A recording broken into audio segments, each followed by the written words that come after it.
tá bem? Então, a partir de agora, o evento está sendo gravado. Eu sou José Zlokovic, mais conhecido como Zeca, sou consultor da DGRV.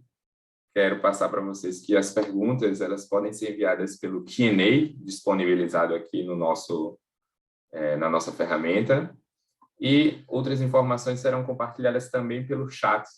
Então, se os participantes quiserem se comunicar entre si, podem utilizar o chat, mas o interessante é que as perguntas, sejam elas endereçadas a um painelista específico ou a todos, elas devem ser preferencialmente colocadas no Q&A.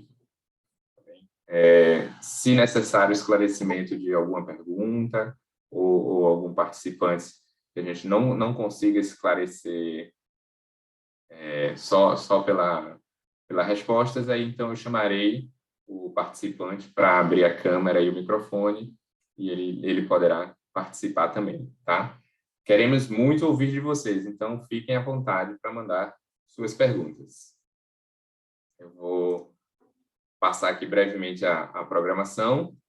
Nós começamos agora com a abertura da Camila, depois teremos a apresentação da Júlia Machado, o que muda na geração compartilhada. Na sequência, a apresentação do Marco Morato, as cooperativas de energia no âmbito da Lei 14.300. E, na sequência, a apresentação do Guilherme Susteres, o que muda para as cooperativas existentes. No final, os três palestrantes se reúnem para esclarecer dúvidas e incitar novas discussões sobre esse nosso marco legal, a Lei 14.300. Se necessário, nós faremos algum ajuste na agenda, mas eu acredito que vai funcionar muito bem. As perguntas elas vão ser elencadas aqui, agrupadas, e no início a gente vai passando para os palestrantes endereçarem algumas perguntas e, à medida que formos recebendo outras perguntas, vamos endereçando elas também. Tá bom?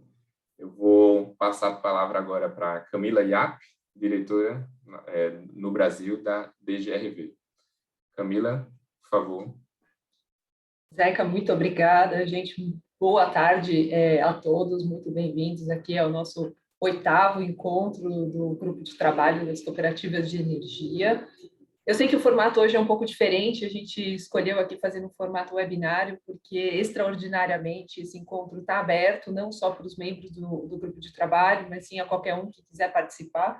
Como é um tema muito novo, que está recente, apareceu, então tem muita dúvida, a gente está vendo que o interesse é maior, então, extraordinariamente, hoje é um formato mais diferente, está menos pessoal, né? A gente não está vendo todo mundo, todos os participantes, aqui a carinha, depois a gente, no próximo encontro, volta ao formato anterior, mas isso não quer dizer que a gente não queira interagir, a ideia é que vocês realmente usem as ferramentas aqui.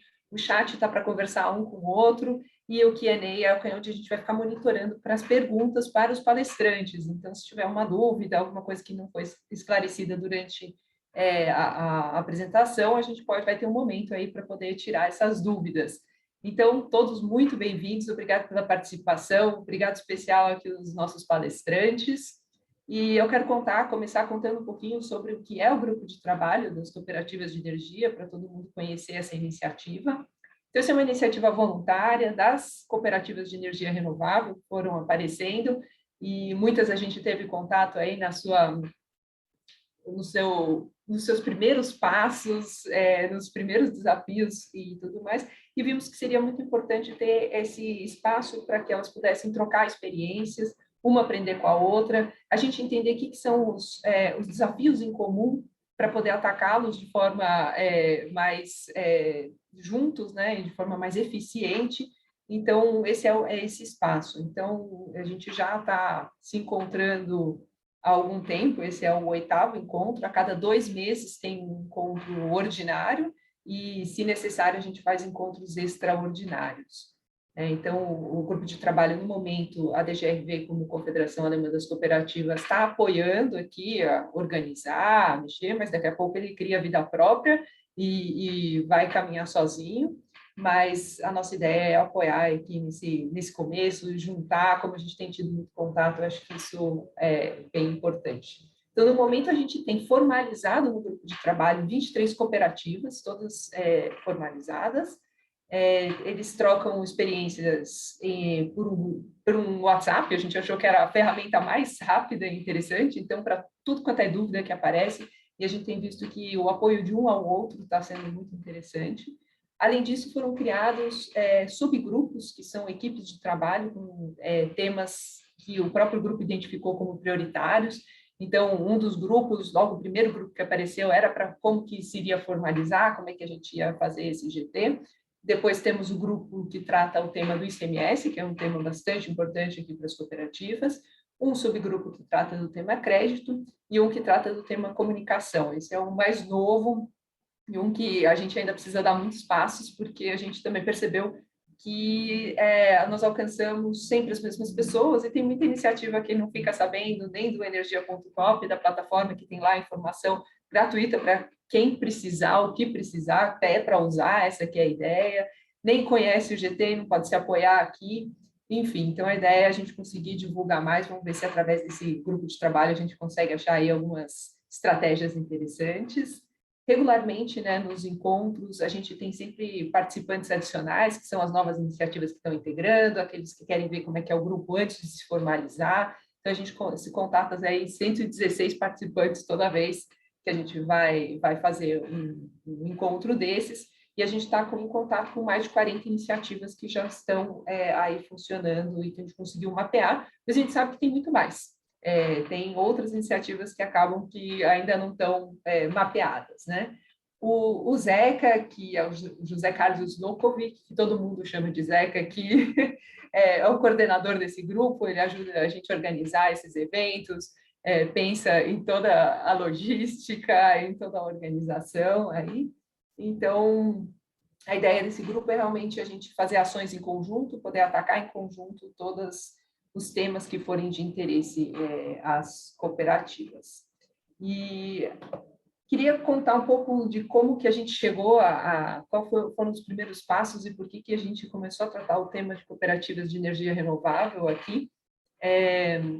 Esse tema aparece, na verdade, no contato do Marco da OCB, que vai palestrar nos dias de hoje, que viu uma possibilidade ali na ANEEL de incluir as cooperativas na geração distribuída. E, nesse momento, ele, sabendo que na Alemanha existia esse formato, quis saber um pouco mais. E aí contatou a gente foi saber um pouco mais também. E na Alemanha, realmente, o cooperativismo das energias renováveis e já estava muito forte, né? Hoje a gente conta com mais de 800 cooperativas formadas, todas gerando energia. O grande boom se deu ali em 2006, 2007, num momento até de bastante subsídio também ali para a geração de energia renovável, mas no entendimento que as pessoas queriam fazer parte dessa transição energética. Isso não deveria ser um tema alheio às pessoas, de empresas, do governo, de quem fosse, as pessoas queriam tomar as rédeas disso. E por isso elas constituíram cooperativas. Esse foi o formato que elas encontraram para fazer esse projeto conjunto. Então, hoje são mais de 200 mil pessoas que estão envolvidas nesse tipo de cooperativa, e hoje elas não se limitam à geração de energia renovável, né? Estão em todas as tecnologias, tem solar, tem eólica, tem a biomassa, estão em todas essas, mas também já tem outros serviços, entenderam que elas eram também importantes ali para a região para trazer outros serviços, seja de aquecimento, que na Alemanha é muito importante, né? Que a gente não precisa pensar tanto nisso, mas internet, car sharing, bicicleta elétrica, eles têm pensado nisso tudo, e isso também está dando viabilidade ao negócio, porque a cada dia que passa, também a margem para a geração de energia através dos cidadãos também está caindo na Alemanha. Então, essa é uma tendência de expandir os serviços. E aqui no Brasil, então, em 2015, final de 2015, né, essa é a regulação que, a partir de 2016, poderia se gerar energia em conjunto, no formato de cooperativas, outros, mas no de cooperativa também. E aí a gente descobriu que tinha muita dúvida no modelo. E que precisava de informação. Então, criamos cartilha, participamos de um monte de evento, fomos tentando estruturar isso tudo, e em algum momento a gente percebeu que tem um monte de informação, mas está tudo espalhado por aí, como é que a gente junta? E aí veio a ideia de fazer essa plataforma, que é a energia.cop, que é uma plataforma, eu vou dizer, quase sem mãe nem pai, a gente meio que ajudou a organizar, mas é para ela ser democrática, todo mundo que tiver informação, quiser pôr lá, esse é o lugar. A gente está fazendo uma newsletter uma vez por mês, está enviando as pessoas com as oportunidades, informações, o que aparecer, e quem tiver coisa interessante, pode mandar, que essa que é a ideia, é democratizar a informação e ser de todos. A plataforma, além disso, a gente acabou fazendo um mapa que as iniciativas que existem podem se registrar ali. É gratuito, coloca algumas informações, vai aparecer lá um sinalzinho no mapa onde a cooperativa está inserida. Não precisa ser só cooperativa, a plataforma abarca qualquer forma jurídica que seja motivada por pessoas, né? E a gente chamou isso de energia cooperativa, e não só cooperativas de energia. A legislação até então limitava bastante aqui ao cooperativismo, mas podem ter outras formas. A gente enxerga o cooperativismo como uma forma muito positiva, que vai sempre fomentar a inclusão das pessoas, a democracia, a autogestão, que são coisas muito positivas, mas tem todo um mundo aí afora e nem sempre esse é o modelo ideal para algumas iniciativas. Então, todo mundo pode se registrar lá, fica aberto, põe o seu contato, se quiser põe, mas a gente tem achado que é interessante, de repente alguém está pensando, vou abrir uma cooperativa aqui na minha região, e de repente já tem uma, porque não fazer parte de alguma outra que já está lá e ganhar aí músculos, né? Hoje, na Alemanha, por exemplo, a gente vê que a grande tendência já é de fusões de cooperativas, menos criações de novas cooperativas, até tem, mas já numa intensidade muito menor, mas fusão de cooperativas para ganhar, para ter mais profissionalismo, conseguir contratar técnicos de alta capacidade, conseguir ganhar escala. Então, é uma tendência ali. Aqui também a gente vai vendo que cooperativas que ficam muito pequenas têm algumas limitações, né? Afinal, a margem também não é tão grande assim. Então, convido todo mundo a entrar na plataforma energia.cop, pode registrar lá a sua iniciativa. Se tiver, a gente tem pensado agora como é que a gente vai atualizar já os dados, né? A plataforma já tem mais de um ano, então tem alguns dados, algumas informações que estão ficando desatualizadas, a gente quer pensar nisso, como que a gente faz de uma forma mais rápida, que não seja trabalhosa para ninguém, mas que todo mundo possa ter lá seus dados atualizados. Muito bem, como uma última curiosidade, para quem não conhece a DGRV, né, a DGRV é a Confederação Alemã das Cooperativas, a gente, como a OCB, representa as cooperativas, só que lá na Alemanha. Na Alemanha são aproximadamente 5.000 cooperativas que estão atuantes em todos os setores econômicos, assim como no Brasil. O cooperativismo na Alemanha é bastante forte, estatisticamente 1 em cada 4 habitantes é sócio de uma cooperativa. Então, isso mostra que o modelo é muito conhecido, muito utilizado e muito seguro. Ele é identificado como um modelo seguro de fazer projetos em conjunto. Então, a DGRV, além desse chapéu da representação, da defesa dos interesses, tem o chapéu da auditoria também. Então, a gente faz auditoria em todo tipo de cooperativa, lá qualquer cooperativa é auditada, e isso tem sido também um ponto de segurança para as cooperativas. Então, o sócio entende a auditoria como um parceiro dele, para que possa ser identificado alguma coisa que tomou o rumo que não estava muito bom, já pode ser identificado antes da coisa estar totalmente caminhando no rumo errado. Então, essa é a ideia aí da auditoria. Então, a gente tem, além dessas coisas, a gente tem vários projetos de desenvolvimento do cooperativismo no mundo. Esse é o entendimento da população alemã, que o cooperativismo é uma forma interessante, que deve ser difundida, que as pessoas que muitas vezes sozinhas não conseguem fazer parte de alguma coisa, mas em conjunto sim. Então, a gente tem disseminado o cooperativismo por várias partes do mundo, a gente tem projetos na Ásia, na África e muito forte aqui na América Latina. Então, trabalhamos muito tempo com cooperativismo de crédito, estamos trabalhando atualmente com pequenas cooperativas agropecuárias no Nordeste, aqui no Brasil, no Norte e no Nordeste, e as cooperativas de energia renovável no território nacional. Então, eu sei muito rapidamente, né, o que a gente está fazendo para vocês conhecerem a gente. Todos sejam muito bem-vindos. E aqui eu quero dar um especial agradecimento à Júlia, ao Marco e ao Guilherme, que vão compartilhar aqui a experiência deles, tudo que eles já puderem compartilhar, né, de uma coisa tão nova e que está surgindo tanta dúvida. Então, um super agradecimento especial a dedicar o tempo aqui para estar com a gente, para discutir, para já receberam algumas perguntas, mas com certeza vão ter mais. E espero que no futuro a gente possa trilhar junto, né, novas ideias, coisas e oportunidades que aparecerem. Agradeço também ao Zeca por toda a organização e coordenação aqui do evento, pensar na temática e tudo mais, que eu sei que isso sempre dá bastante trabalho. Então, bem-vindo a todos. Devolvo a palavra aqui para o Zeca e vamos lá, que o tempo é precioso para a gente ouvir aí as novidades. Verdade, Camila. Deixa eu dar aqui as boas-vindas para a Júlia e para o Guilherme, que eu ainda não havia dado boa tarde. Obrigado, Camila, pelas palavras aí, pela ótima introdução. Eu quero convidar vocês também para conhecerem um pouco mais da atuação do GT. Tá? Tem uma página do GT lá na plataforma energia.coop e nessa página você pode encontrar também o formulário para fazer parte desse grupo de trabalho, tá? O grupo de trabalho voluntário, mas que alcançamos muitas coisas no ano passado e pretendemos alcançar mais ainda.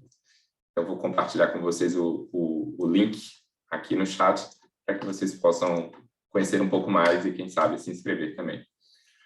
Mas, sem mais delongas, vou passar a palavra aqui para a nossa palestrante convidada, a Júlia Machado. Júlia, me corrige se eu falar errado o nome do escritório, mas é Tawil Shecker, associados a Mayer Brown. A Júlia é consultora em eletricidade e indicada a diversos prêmios, mas eu não vou me alongar na apresentação da Júlia, vocês vão ver pela apresentação dela como ela está aí à frente da produção de conhecimento nesse setor, interpretação da Lei 14.300. O escritório da Júlia e ela foram ela foi uma dos responsáveis pelo informativo que eu compartilhei com vocês no convite dessa reunião. Então, é um ótimo resumo para quem está familiarizando-se com as alterações que chegaram, mas eu acredito que depois dessa 1 horinha de hoje que teremos de apresentação e discussão, vamos sair tinindo no assunto. Júlia, por favor, com você. Pessoal, muito obrigada a vocês pelo convite. Na verdade, é um prazer enorme estar aqui com vocês hoje. Agradeço ao Zeca por toda a organização do evento, a Camila por esse trabalho fantástico da DGRV. Na realidade, eu tive um breve contato, eu acredito, com os materiais que vocês produziram de cooperativas muito tempo atrás, acho que 2018, quando eu estava ajudando um primeiro cliente a estruturar toda uma cooperativa num formato até bastante criativo. Enfim, é um prazer enorme estar aqui. Eu já tive a oportunidade também de conversar um pouco com o Marcos, da OCB, é um prazer também estar aqui com o Guilherme, eu tenho certeza que vai ser uma tarde de trocas muito rica, né? A gente tem uma equipe muito diversa, e com certeza também os próprios... A audiência que está conosco hoje nesse evento tem bastante experiência e uma visão bastante prática da lei e de tudo que está acontecendo, então essas trocas são realmente muito, muito ricas sempre. Eu vou tentar compartilhar aqui minha tela, vocês me avisam, por gentileza, se estiverem enxergando. Estamos vendo, Júlia, mas ainda não no formato tela cheia.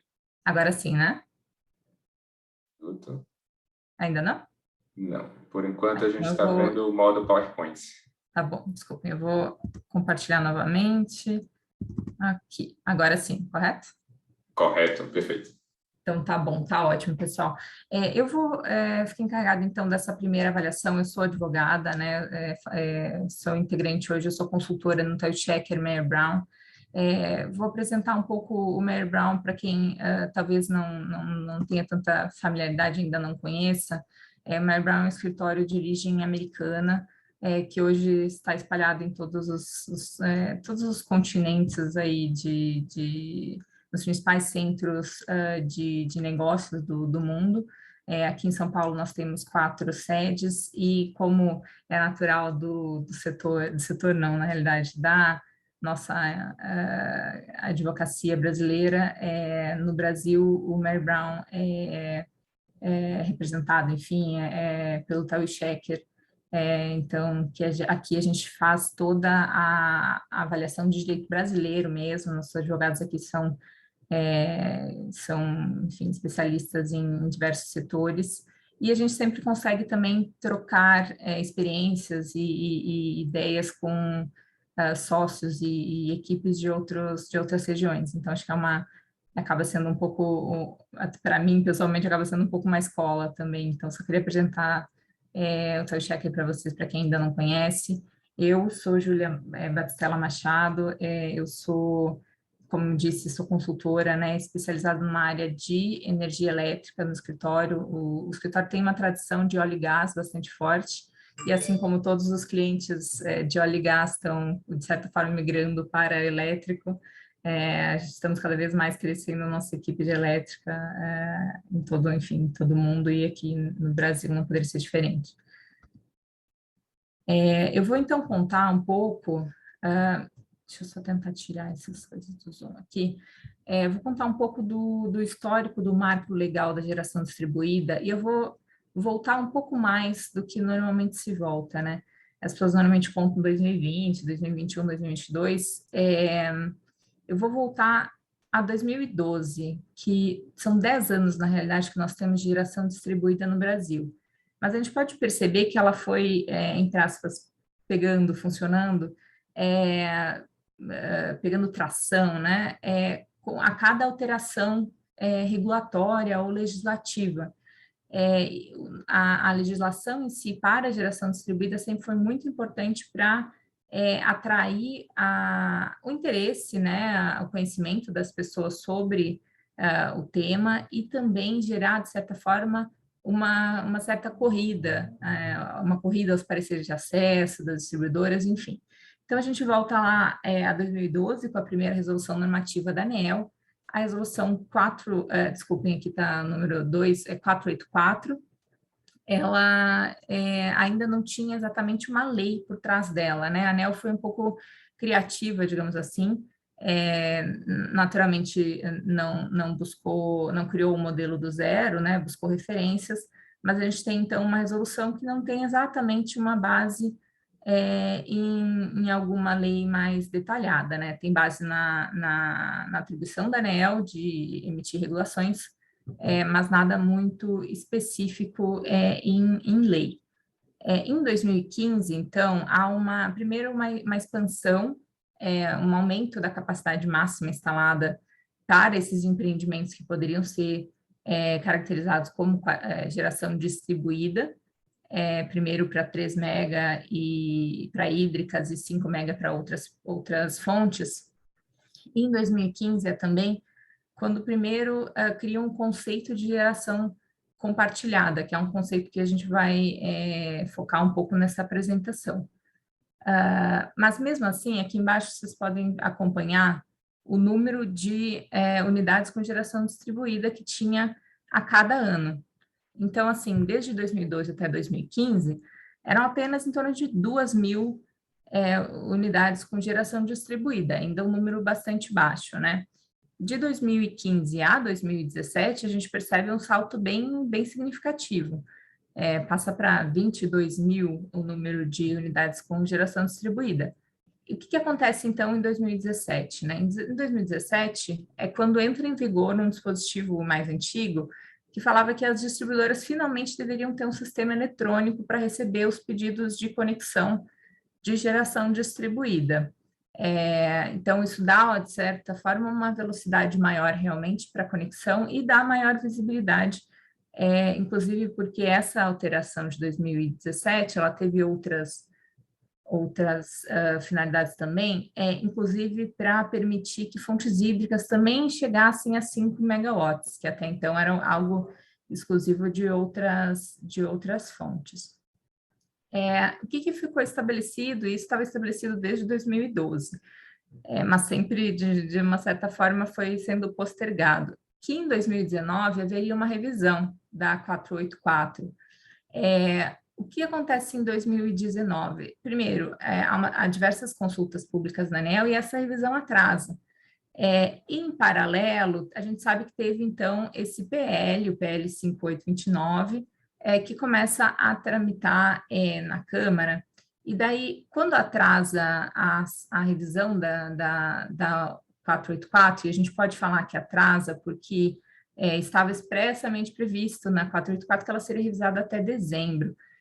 Quando atrasa, a ANEEL continua tratando sobre o tema em 2020, até que a ANEEL recebe um ofício do TCU recomendando que a ANEEL retire de um momento para o outro todos os subsídios de GD. O que o TCU quis dizer com subsídios da GD, né? A ANEEL, até então, ela estava avaliando vários cenários de como atribuir, como os usuários de geração distribuída deveriam pagar as tarifas da distribuidora, né, que são basicamente separadas em dois grandes grupos, né? A gente tem a TE, que é a tarifa de energia, e a TUSD, que é a tarifa do uso do sistema, que é basicamente o transporte do sistema, e cada uma dessas tarifas, elas têm umas subdivisões. Então, a energia, que a gente paga para a distribuidora quando é um consumidor cativo ou potencialmente cativo, a gente paga não apenas ela, mas também encargos, né? Há diversos encargos que incidem sobre a tarifa, o valor especificamente da energia elétrica dentro dessa tarifa. No outro lado, que é a tarifa do uso do sistema, a gente tem a parte que é o transporte, né? A gente tem a parte do transporte que é feita pelas transmissoras, que a gente acaba chamando de tarifa fio A, a parte da remuneração das próprias distribuidoras, que é o fio B, tem também encargos específicos ali, incluídos na TUSD, e além disso tem perdas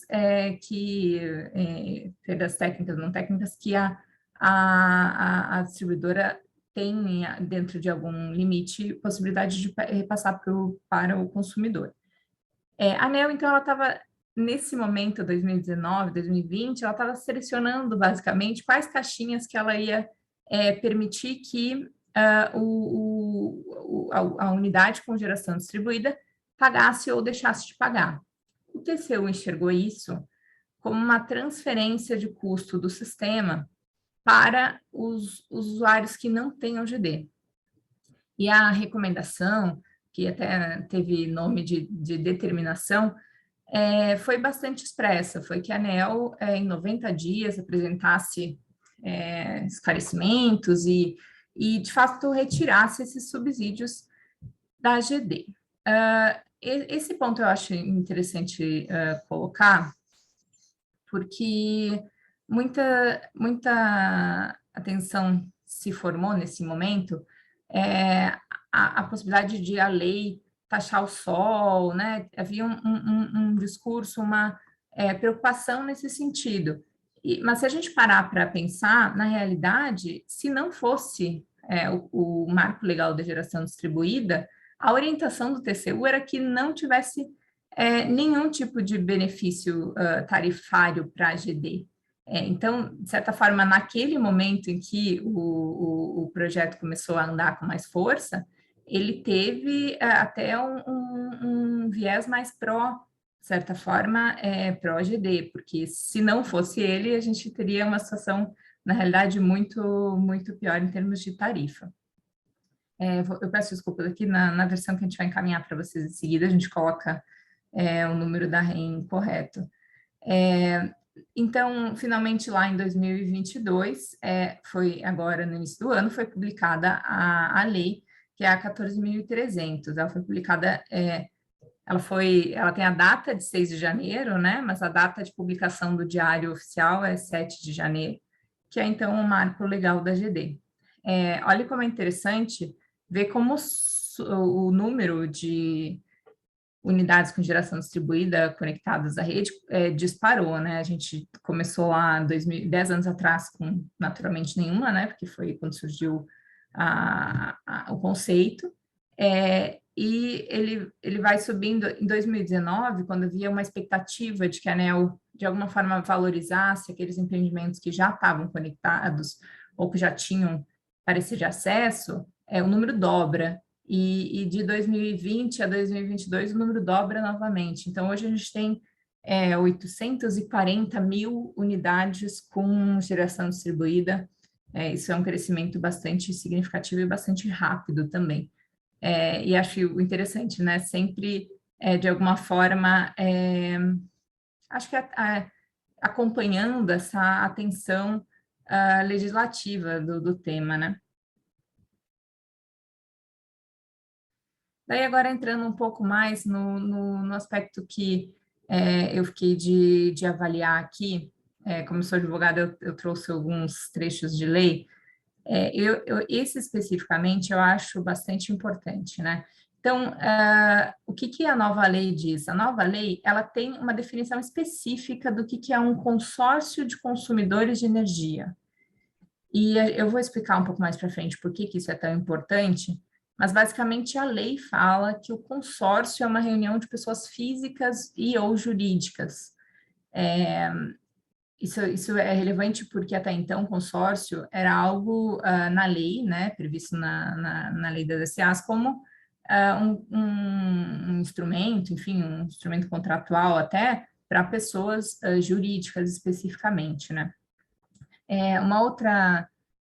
Outras flexibilizações aí que foram bem vistas da nova lei é que como geração compartilhada está não só o consórcio, que a gente já falou, a cooperativa, que é a estrutura que já existe desde 2015, e também condomínio civil voluntário e condomínio edilício, que depois a gente entra um pouco mais na diferença jurídica. E tem um trecho interessante também na lei que fala assim: qualquer outra forma de associação civil. É uma redação bastante ampla, né, que nem faz tanta referência a uma associação civil, porque tem associação civil no Código Civil, né, mas é uma redação até um pouco mais ampla, fala qualquer outra forma de associação civil. E aqui, novamente, também nessa descrição, fica desde logo claro que essas modalidades, elas podem ser compostas tanto por pessoas físicas como jurídicas, né? Eu vou passar um pouco mais agora um comparativo ali do que a gente tem hoje de geração de modalidades, na verdade, o que a gente tinha antes da nova lei. O primeiro item, né? Consórcio. Como eu tinha dito, o consórcio antes, ele era previsto na lei, né, para pessoas jurídicas. E a lei das SAs tem, inclusive, um procedimento um pouco burocrático de registro do consórcio na junta comercial. Só que, paralelamente a essa burocracia, na realidade, do consórcio, se criou um entendimento de que poderia ter consórcios atípicos, que seriam consórcios que não estão expressamente previstos na lei das SAs, que no limite até poderiam aceitar pessoas físicas, não serem registrados na junta, enfim, mas em princípio o consórcio típico, né, previsto na lei, ele seria muito mais específico para a pessoa jurídica e também com algumas, a rigor, com algumas burocracias de registro. O que é interessante nesse novo regime é que sim, foi mantida a possibilidade de geração compartilhada por consórcio, mas também agora tem uma previsão legal, porque a gente não está mais falando de uma resolução normativa, né? A gente está falando de uma lei, a gente tem uma previsão legal para a participação de pessoas físicas em consórcio. Então, esse é um ponto interessante que, enfim, não sei até onde foi proposital da lei, mas teve esse efeito, hoje está lá escrito que está escrito em uma lei que o consórcio pode ter pessoas físicas. Um segundo tipo, uma segunda modalidade, e que vocês estão bem familiarizados, é a cooperativa, né? A cooperativa tem um outro lado. Se consórcio é mais para pessoas jurídicas, era mais para pessoas jurídicas, a cooperativa, ela segue a lei do cooperativismo, que é uma lei bastante rígida, né, em termos até de governança, de forma de rotatividade de administração, enfim, e ela tem nessa lei uma previsão de que a participação de pessoas jurídicas deve ser excepcional, ou seja, a cooperativa seria mais apropriada para pessoa física, o consórcio mais para pessoa jurídica, né? A cooperativa, vocês estão mais familiarizados até que eu, imagino, ela tem também suas burocracias, ela precisa de uma pré-análise, um registro no sistema que o Marcos vai conversar muito melhor com vocês daqui a pouco, e também o registro na junta. O que é interessante agora nesse novo regime é que também tem como nós lermos aqueles dispositivos que eu coloquei na tela como uma previsão legal para a participação de pessoas jurídicas nas cooperativas de consumidores de energia elétrica. A gente sabe que já era de uma certa forma permitida, mas precisava ter toda uma fundamentação de que a empresa também tinha a mesma finalidade da pessoa física, e daí tinha dúvidas se poderia ter mais empresas do que pessoas físicas, enfim. Aqui a gente pode ler, uma das formas a gente ler, que tem um pouco mais de flexibilidade também para a cooperativa vindo dessa nova lei. Um terceiro ponto, e essa forma do condomínio edilício, ela já até estava prevista no regime anterior, apesar de não tanto utilizada. O que acontece? O condomínio edilício, basicamente, a gente pode até pensar no condomínio do nosso apartamento, da nossa casa. Ele tem uma área privativa, uma área comum, as pessoas pagam as despesas comuns, cada um fica responsável pela sua área privativa, enfim. A característica na geração distribuída para o condomínio edilício, que é o que mais trava, de certa forma, é que precisam ser propriedades contíguas ou a mesma propriedade. O que é contíguo? Contíguo é que não tem nenhum tipo de via. Via, uma rua, uma linha de transmissão pode ser considerada uma via, um duto pode ser considerado uma via. Um termo bastante amplo que pode ser considerado uma via. O condomínio edilício ele também está previsto no Código Civil. A constituição dele é diferente, né? Você faz a convenção e registra no registro de imóveis. Então, até aqui, a gente também está falando de uma forma de constituição que segue um rito, uma forma específica, né? E o condomínio edilício, ele continua existindo aqui no novo regime, então, sem tantas alterações até aí. O que nós temos de mais novidades mesmo, além daquela flexibilização pessoa física, pessoa jurídica, são as formas de condomínio civil voluntário e o que a lei chamou de outras formas de associação civil. No regime anterior, não era prevista, né, eu até tinha a Procuradoria-Geral junto à ANEEL, ela tinha até pareceres, né, que tratavam de quais as formas possíveis de geração compartilhada, e ela era bem categórica em consórcio, cooperativa, e agora a gente tem formas novas, formas mais dinâmicas e, de uma certa forma, menos engessadas, né? O condomínio civil, por exemplo, voluntário, eu acho que para dar para ilustrar o que seria isso, a gente pode pensar no condomínio civil que não é voluntário, por exemplo, quando alguém deixa em herança para os seus filhos, por exemplo, uma casa. Então, temos 3 pessoas ali, digamos, filhos da falecida, no caso, que herdaram essa casa em condomínio civil. Naquele caso obrigatório, né, porque não necessariamente eles quiseram se unir para ter aquele bem. E o que é importante? Ninguém ali é dono, uma pessoa dono da cozinha, outra pessoa da sala, outra pessoa do quarto, não é assim. Na realidade, todo mundo, digamos que sejam 3 pessoas de percentuais iguais, é proprietário de 33,33% da cozinha, 33 da sala, 33 do quarto. Esse é o condomínio obrigatório, mas nada impede que as pessoas formem condomínios entre elas sempre que tiver vontade, sempre que houver vontade no sentido jurídico, assim, né, de você se obrigar e adquirir direitos também. O condomínio civil voluntário, ele tem uma legislação bastante ampla, ela não é tão, por exemplo, não tem nem forma de registro específico, como tem para consórcio e cooperativa na junta, para condomínio edilício no registro de imóveis, e até para associação civil tem um registro específico. No condomínio civil voluntário não tem esse registro, então é uma forma realmente bastante ampla, que dá uma certa liberdade. Por outro lado, o novo regime, ele impôs para essas duas formas novas, o condomínio civil voluntário e a associação civil, a necessidade de uma garantia de fiel cumprimento, que eu vou tratar daqui no próximo slide. Então, tem esse porém dessa nova forma.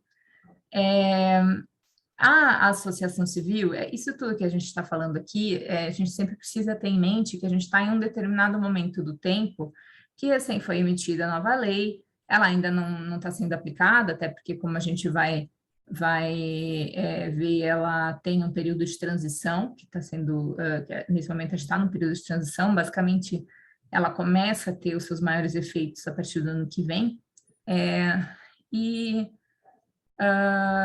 mas é interessante saber que a gente está nesse momento de tempo, deve vir uma regulação da ANEEL. Então, todos esses pontos que a gente está tratando ainda são, de fato, na legislação muito amplos. A gente não tem o detalhamento ainda, porque o detalhamento virá, né? E até é um dos pontos que a gente coloca mais para frente como importante de a gente acompanhar.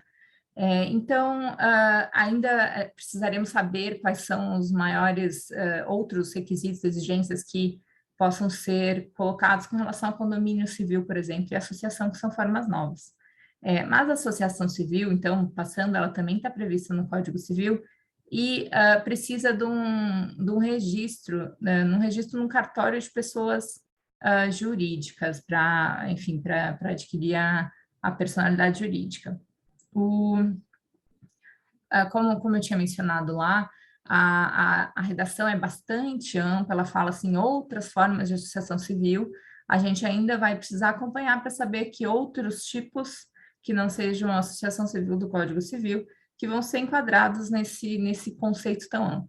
E assim como o condomínio civil voluntário, também a associação está sujeita a essa garantia de fiel cumprimento. O que é a garantia de fiel cumprimento, né? É uma prática que a ANEEL já tem bastante com relação à geração centralizada, e que, de uma certa forma, até porque tem essa corrida, digamos assim, aos pareceres de acesso, ela está querendo impor também a geração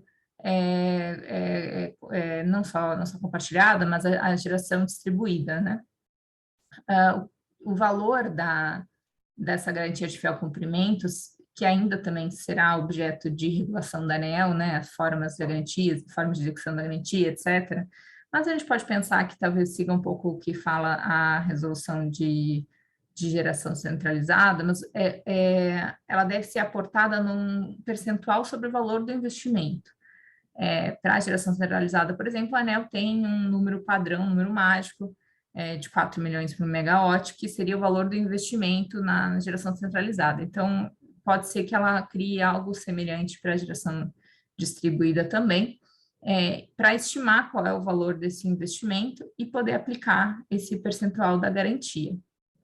Tem 2 percentuais diferentes, né? 2,5% para usinas entre 500 e 1 mega e 5% para usinas acima de 1 mega.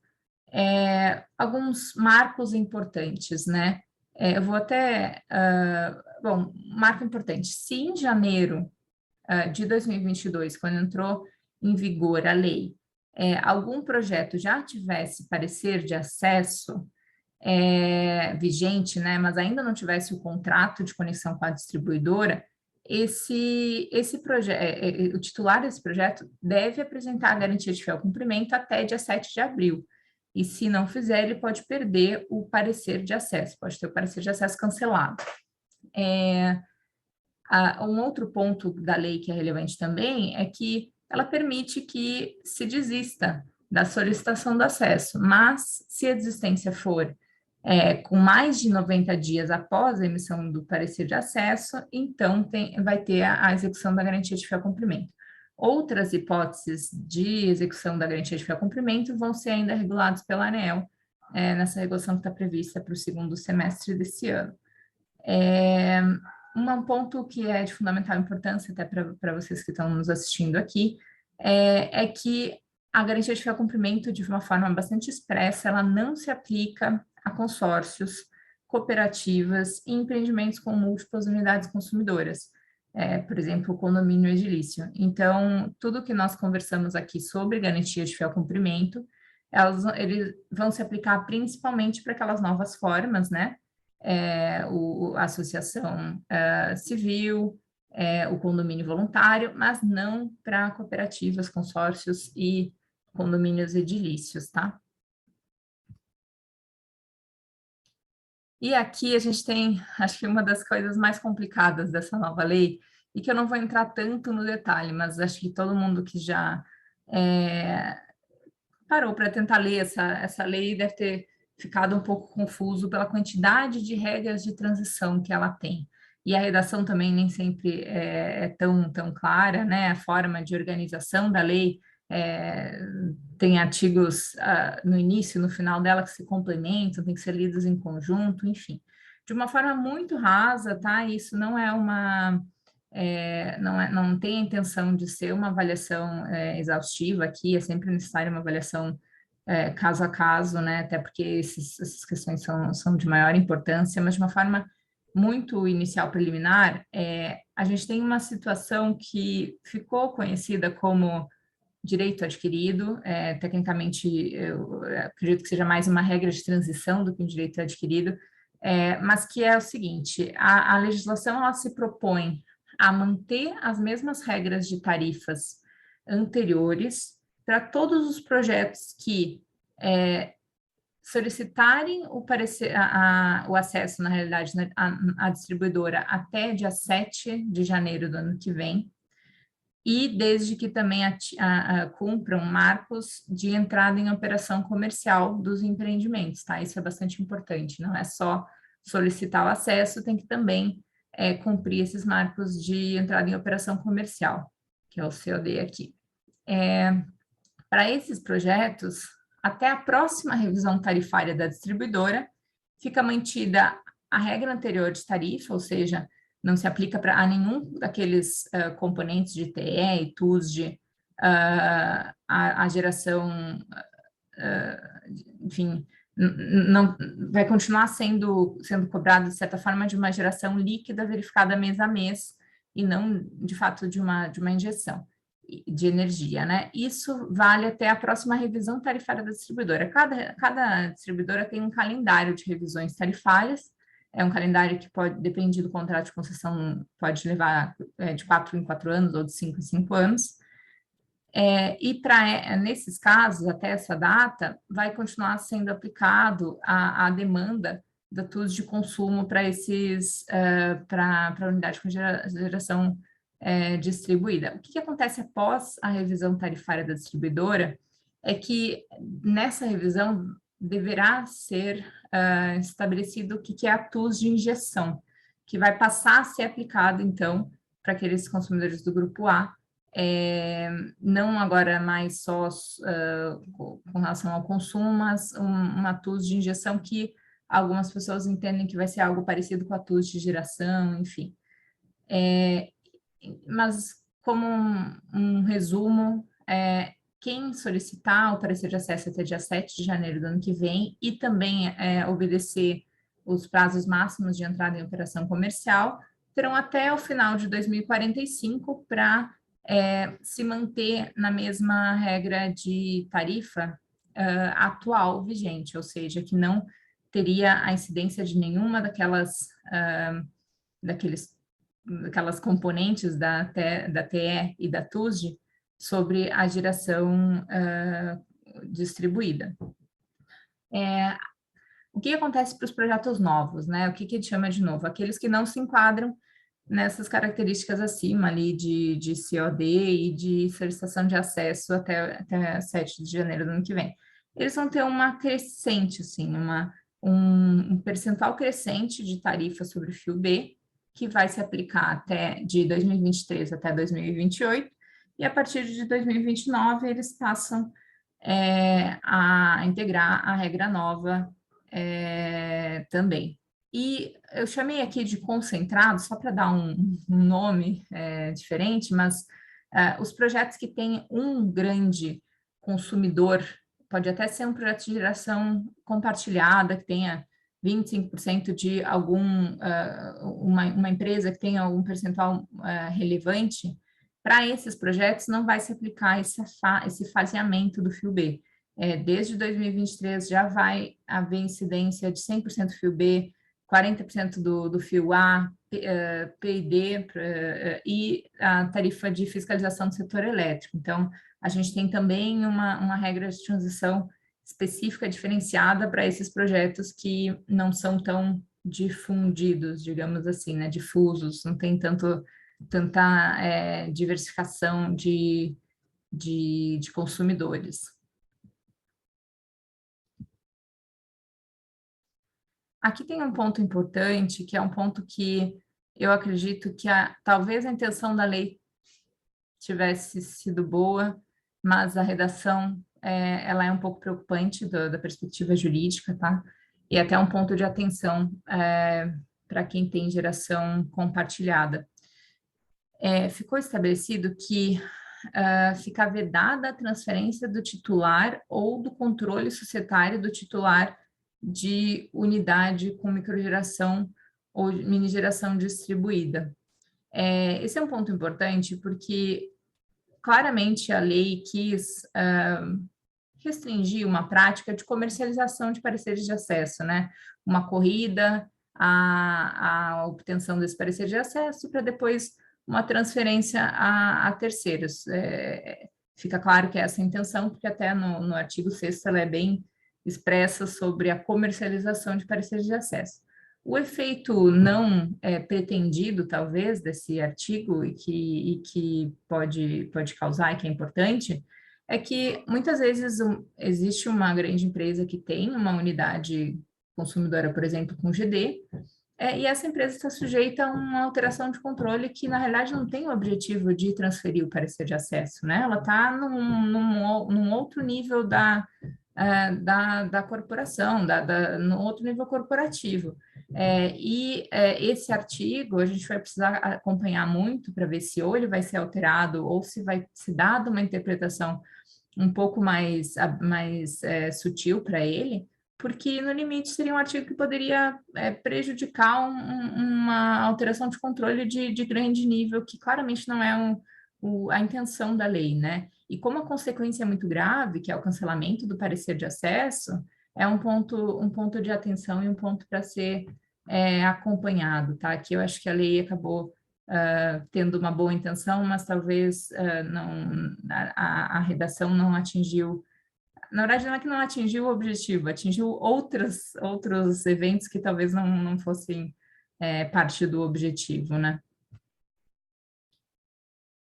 E aqui, só para fechar, é super importante que a gente acompanhe, como eu disse, a regulação, e não só a regulação, mas como vai se dar o desenrolar da interpretação da lei pelos órgãos que de fato acabam aplicando a lei, né? Claro que no judiciário, mas até chegar ao judiciário isso se demora, mas primeiro acompanhar muito a interpretação da ANEEL dessa lei, não só a interpretação, como a emissão de uma resolução normativa, né? A alteração da 484, que está prevista já para o final desse ano. Algumas coisas importantes que podem afetar o payback do projeto, né? Tem uma previsão de valoração dos custos e benefícios da geração distribuída. Esses custos e benefícios seriam acrescidos ou deduzidos daquele do quanto que a energia vai valer em créditos, né? Então, por isso é bastante importante. Até julho desse ano, a gente tem a expectativa, está previsto na lei, na realidade, que o CNPE emita diretrizes para cálculo dessa valoração, e depois até julho do ano que vem, desculpem, a ANEEL emitiria, então, uma forma de cálculo mais detalhada desses custos-benefícios. É certamente um ponto de acompanhamento, um ponto até que talvez possa ter uma presença grande nas consultas públicas, enfim, nessa conversa junto com a ANEEL, principalmente. Além disso, a lei ela deixa vários pontos em aberto que serão objeto de regulação da ANEEL. Né? Então, acho que é um ponto positivo, mas deverá haver um formulário padrão aí de requerimento de acesso para todas as distribuidoras. Isso é um ponto claramente positivo, porque atualmente a geração distribuída ela acaba tendo, de certa forma, entre aspas, regulador em cada local, né? Porque a forma de aplicação dela acaba sendo pela distribuidora, então essa padronização ela pode ser positiva. Claro que vai talvez trazer algumas novidades aí para quem já estava acostumado a trabalhar de um jeito com a distribuidora, mas é algo a ser acompanhado. Está previsto também na lei, que é algo bastante positivo, a possibilidade de venda de energia, tanto venda de energia para a distribuidora, como prestação de serviços ancilares para a distribuidora. Esse é um ponto que eu entendo também que a ANEEL ainda deve regular melhor. Já existe regulação para serviços ancilares de geração centralizada, mas aqui eu acredito que a ANEEL vai entrar em mais detalhes, algo específico ainda para a geração distribuída. Tem previsões na lei sobre baterias, que também temos que acompanhar como que a ANEEL vai regular, se vai ter alguma consequência prática melhor. Tem revisões rápidas a sistemas híbridos, então possibilidade de combinar fontes, por exemplo. A garantia de fiel cumprimento, né? Como eu disse, é um tema que ainda vai ser melhor detalhado, com hipóteses de execução, critérios, etc., pela ANEEL. O que vai ser exatamente essa nova regra, né? Digo, nova regra de aplicação tarifária, que embora tenha os desenhos principais na legislação, ainda está sujeita a diversas definições, inclusive essa definição mesmo da valoração do custos e benefícios da geração distribuída. Também tem uma previsão de que a iluminação pública pode se utilizar de geração distribuída, acho que esse é um ponto também que deve ser acompanhado, e naturalmente qualquer outro tipo de formalidade que vier a ser exigido pela ANEEL, é sempre importante que haja esse acompanhamento. E com isso eu espero não ter passado muito do meu tempo, Zeca, eu vou encerrar essa apresentação, depois nós vamos compartilhar com todos vocês. Eu deixo aqui também os meus contatos e eu fico super à disposição para a gente continuar esse bate-papo, seja hoje no final com perguntas e respostas ou mais para frente, sempre que precisarem. Fiquem à vontade até para mencionar no LinkedIn, mandar e-mail, estou à disposição. Prazer estar aqui com vocês. Júlia, muito obrigado pela apresentação, esclareceu várias dúvidas, acendeu a luz aqui para outras questões também. Recebemos algumas dúvidas pelo chat já, mas eu vou reforçar aqui aos participantes que podem mandar suas dúvidas pelo Q&A, é um ícone que fica ao lado do chat, que assim a gente consegue triar melhor as perguntas. E todas as perguntas elas vão ser endereçadas no painel, tá? Para a gente deixar a apresentação mais fluida. Eu vou passar agora a palavra, então, para o Marco Morato, que vai apresentar um pouco sobre as cooperativas nesse âmbito do novo marco legal. Marco, se você pode ficar à vontade com a sua apresentação, se você tiver entre seus slides alguns pontos que já foram tocados pela Júlia, a gente pode fazer um bom debate sobre eles lá no painel. Eu acelero aqui, Zeca. Boa tarde, pessoal. Boa tarde a todos. Muito bom estar aqui com vocês. Júlia, excelente apresentação. Não é fácil, é uma coisa... É cheio de detalhezinhos, né? Por isso eu fiz a minha mais segura e genérica, vamos dizer assim. Estão vendo a minha tela? Sim, estamos vendo, mas ainda no modo PowerPoint, né? Não está em tela cheia. Agora sim? Ainda não. Não? Eita. Vamos lá. Quando... Foi? Agora sim. Perfeito. Tem as pegadinhas também aqui. Bom, pessoal, boa tarde a todos. Camila, sempre um prazer, sempre muito bom essa parceria. Zeca, obrigado pela coordenação e orientação do seminário. Pessoal, cooperativas, vamos lá, né? Fazer um breve relato do que a gente entende desse novo marco legal, tá? Algumas coisas a gente comunga com a Júlia, até repetir na minha apresentação, por isso eu vou passar um pouco mais rápido, tá? Mas, começando, o cooperativismo sempre esteve presente na vanguarda do protagonismo das pessoas. Somos um modelo que permite a justa divisão dos benefícios econômicos de todas as atividades que atuamos. E assim,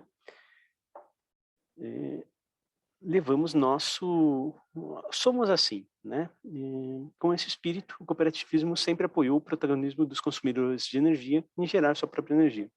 Então, a Camila fez um resgate um pouquinho histórico dessa parceria nossa com a DGRV, o ACB e DGRV, que é muito anterior à energia, né, Camila? Vem lá do crédito, do século passado até, né? Vamos parar por aqui, senão a gente se compromete com a idade.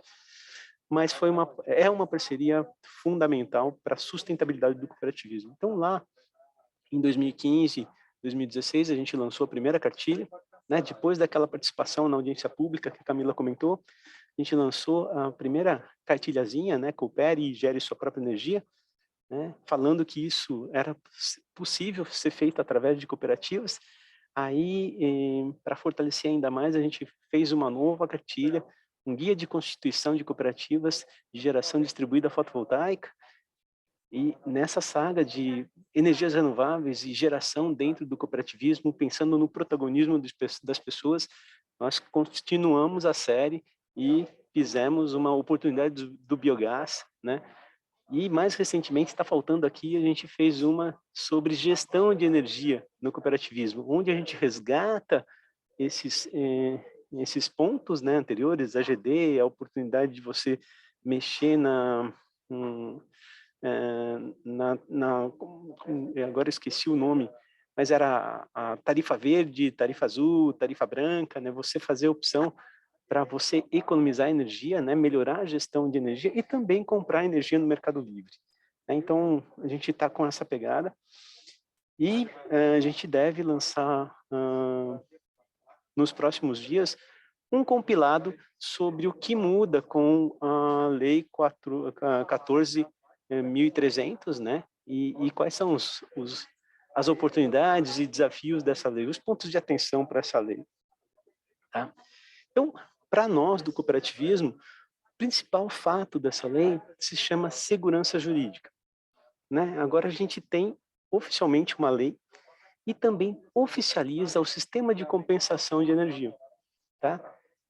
E com uma coisa muito importante, né, que era uma luta nossa, olha, segurança jurídica para quem já estava.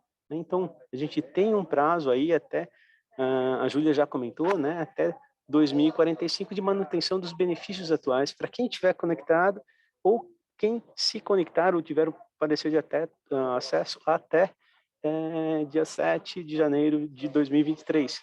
Então, isso é muito, muito importante, porque dá previsibilidade da segurança, traz uma segurança para quem já investiu, né? Então, isso era uma das premissas nossas. Aqui está um quadrozinho das componentes da conta de energia, né? Isso aí são valores médios o valor médio de todas, né? Uma média de todas as tarifas de energia de todas as concessionárias e permissionárias no ano de 2021. Tá? Então, olha, lá temos 25,5% de impostos, 13% de encargos, 17% de distribuição, 8,5% de transmissão, 28% do custo de geração médio, né? E 8% de perdas. Bom, então, como eu comentei, os projetos já conectados, se conectarem, tiverem parecer de acesso até dia 6 do 1 ou 7 do 1, né, terão a manutenção dos benefícios até 31 de dezembro de 2045. O que quer dizer, assim, eu fiz a gente pagaria só aquele custo de distribuição, né? Uma parcela desse custo, dependendo se você é mini, você pagaria a demanda, daí a demanda vai ser equalizada se é a demanda ou a TUSD G ou TUSD de injeção, que foi criada agora, né? Mas uma parcelinha daquele custo de disponibilidade se mantém, tá? Para microgeração. Isso aqui um pouco a Júlia também comentou, né? Aqui é o escalonamento, né? Então, as componentes do custo de transmissão, distribuição e perdas, elas são, para quem se conectar depois do dia 6 de 1 de 23, ela começa a perder, né? Tem essa transição e ela vai perdendo esses benefícios. No primeiro ano, no final do primeiro ano, você paga 15% desses custos aqui, dessas 3 componentes, e assim vai para 30% em 2024, e vai esse escalonamento que a Júlia muito bem comentou. Tá? Então, quer dizer que no final disso tudo, né, lá em 2029, a gente vai ter assim, mais ou menos essa carinha na conta de energia do consumidor que fizer GD. Então, aproximadamente, lembrando que isso são dados médios de 2021, né? 8% de perdas, né? 17% de distribuição, 8,5% de transmissão. Então, seria isso. Com exceção daqueles que a Júlia comentou, dos concentrados, que são, eu vi uma pergunta aí, são acima de 500 kW-pico, quilowatts de potência. Tá? E com aquela característica onde um dos componentes, né, dessa associação, consórcio, cooperativa, tenha mais que 25% dessa potência para ele. Daí você entra naquilo de pagar já desde o início, tá? Bom, quanto ao cooperativismo, mantém cooperativismo entre as opções, né, para a realização da geração compartilhada, porém amplia o rol, e o que é muito saudável, porque às vezes a cooperativa era a única via e ficava sobrecarregada, porque a cooperativa ela tem características muito peculiares, né? Ela preza entre o equilíbrio de poder entre os cooperados, né? Eles que são os donos da cooperativa. O que a gente via eram modelos que não davam esse equilíbrio de forças dentro de uma cooperativa. Então, por ser a única modalidade de pessoas jurídicas, pessoas físicas até então, foi um escape, né? Um escape natural. Agora, com essa ampliação, né? Com o consórcio, né? Com o conceito de consórcio, com as associações, isso fica muito mais fácil, porque, de fato, vai permanecer no cooperativismo quem realmente é cooperativa e nasceu com aquilo, né? Ou se desenvolveu como cooperativa.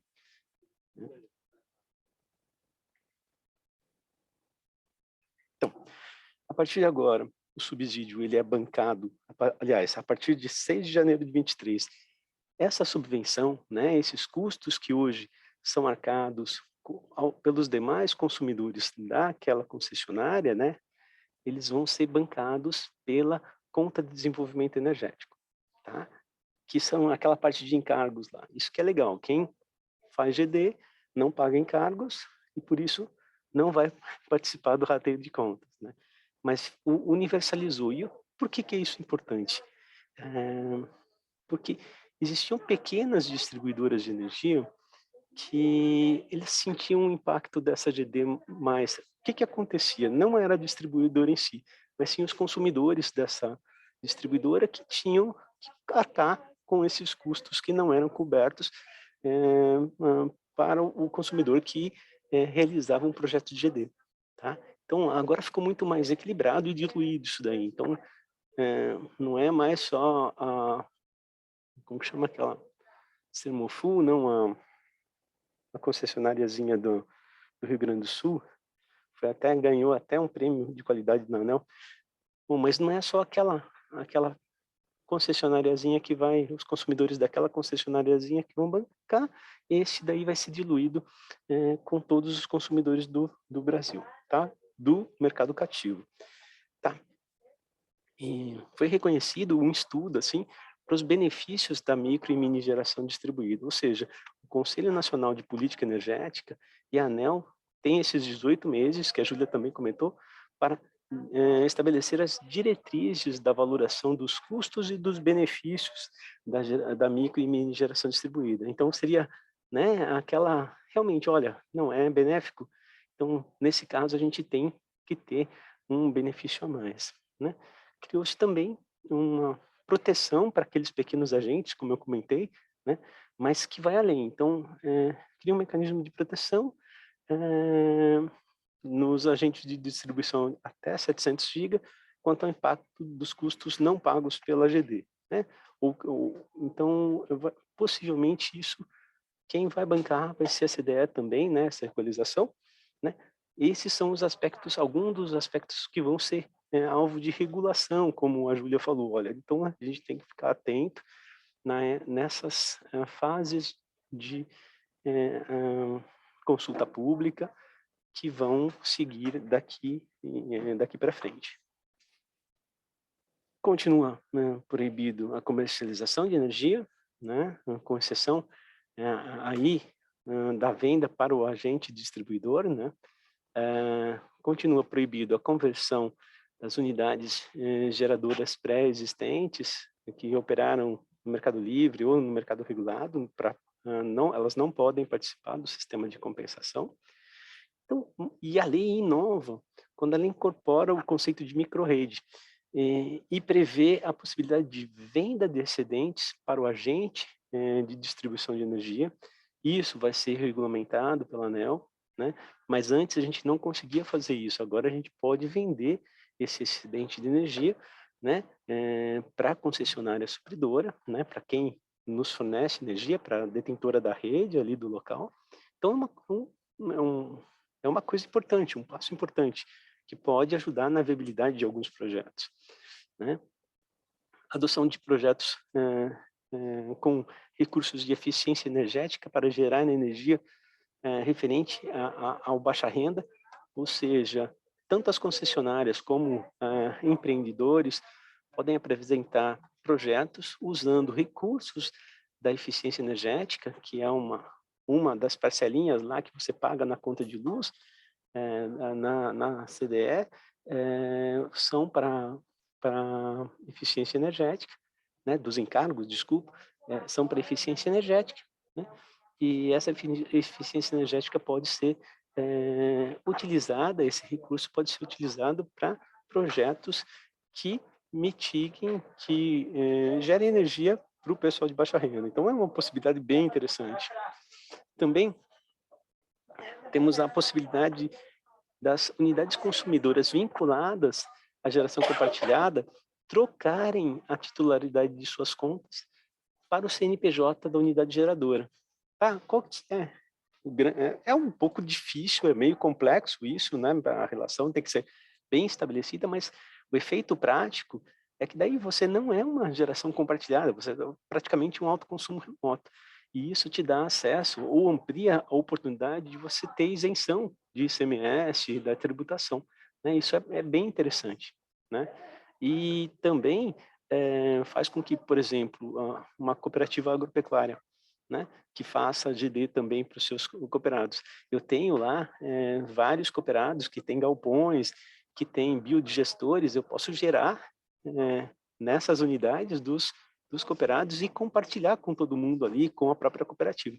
Então, isso é muito interessante, dá uma dinâmica diferente na geração, né? Então, é bem interessante também. Isso tá certo, vai ser tudo regulamentado, mas olha, o norte já está bem claro para a gente qual seria o futuro. Bom, como comentei, ainda necessitam ser regulamentadas as normas relativas a investimentos nas redes de distribuição para atender a demanda gerada na GD, estabelecer também a relação e vínculo com investimentos prudentes previstos em contratos de concessão e permissão. Também estabelecer como vai ser esse pagamento entre agentes de distribuição, nessa compensação entre agentes de distribuição que também está previsto lá, né? Ou seja, eu posso gerar numa cooperativa permissionária e compensar numa concessionária que supre energia para ela. Então, como vai ser essa relação? Mas já está previsto lá, então isso vai ser regulamentado, né? Quanto à tributação, a gente vê com a definição, lá eu não lembro o artigo que era, que define como a produção de energia para consumo próprio, então abre uma oportunidade para o cooperativismo e para a geração compartilhada, pleitear novamente a isenção do ICMS, né? Fazer um trabalho junto às fazendas e levar isso para o CONFAS. Então, porque vocês viram lá que os tributos representam muito, né, dentro da conta de energia. Então, é mais uma coisa para a gente brigar, dá para a gente brigar nesse termo aí. Então, bandeiras tarifárias, né, a gente não paga bandeira tarifária, né, quem faz GD não paga bandeira tarifária, né, somente sobre o saldo positivo, né, da energia gerada e energia consumida. Claro, se eu consumir a mais do que eu gerei, então eu vou pagar a bandeira tarifária referente a esse componente, né, esse volume que eu tive. Bom, no nosso olhar, assim, foram mantidos instrumentos de incentivo para o desenvolvimento da geração distribuída, incluídos mecanismos que buscam o equilíbrio da distribuição e que isso se aconteça de maneira justa e sustentável, ao menos em longo prazo, né?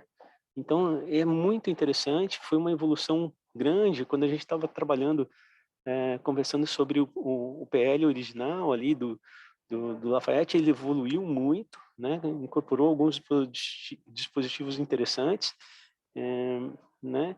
Ainda achamos, né, que faltou um pouquinho mais da questão de aspecto locacional dessa fonte e atributo da fonte em si, dando um diferencial, porque você tem custos diferenciados de produção de energia, operação e manutenção dessas plantas, né, e benefícios diferenciados, né? Então, eu acho que, bom, mais perto da insegurança que a gente tinha, tá ótimo, é uma lei que nos confere segurança. Então, dá para investir com mais tranquilidade, e a gente já sabe mais ou menos como vai se comportar. Então, tem alguns dispositivos a serem implementados que eles são serão objeto de audiências públicas, de regulamentação, mas isso não traz um impacto significante aos benefícios econômicos dos consumidores que realizam GD, inclusive para as cooperativas. A gente, como a Júlia muito bem falou, a gente tem que ficar atento, né?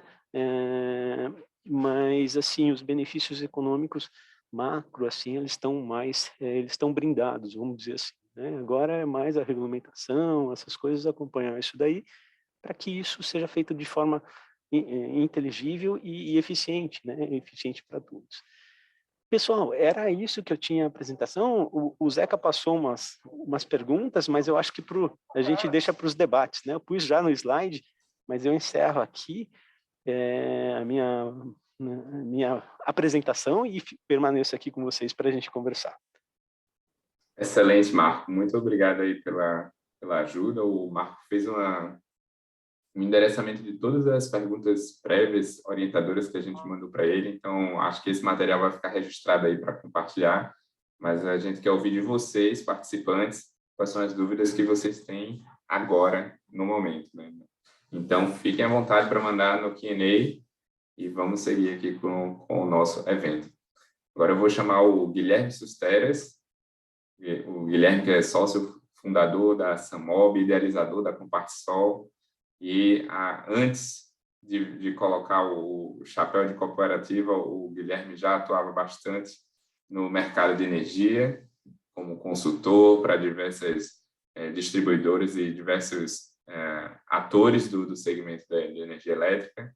Então, ele traz todo um background dos dois lados, né? De quem conhece bastante a regulação e quem está como empreendedor atuando no cooperativismo. Então, Guilherme, seja bem-vindo. Aguardamos as suas palavras. Valeu, Zeca, obrigado, boa tarde a todos, sempre bom rever os amigos aqui, mais do que amigos, né? Estamos aqui numa grande família, aqui, então é sempre bom revê-los, espero que em breve a gente possa se rever pessoalmente também, saudade de dar um abraço nessa turma toda aí.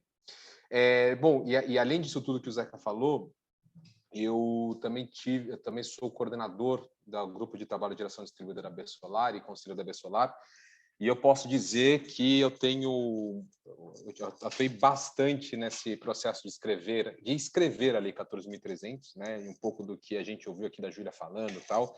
Tem uma série de coisas esquisitas no texto, porque esse texto foi escrito a 200 mãos, né? Para vocês terem uma ideia, em determinado ponto a gente fez aqui uma chamada, um Teams, da Absolar, com a BGD, com a BRAD, com a ANEEL, com o Ministério de Minas e Energia. A gente ficou das 2 da tarde às 8 da noite escrevendo o Word e discutindo se a vírgula era aqui, se a vírgula era ali.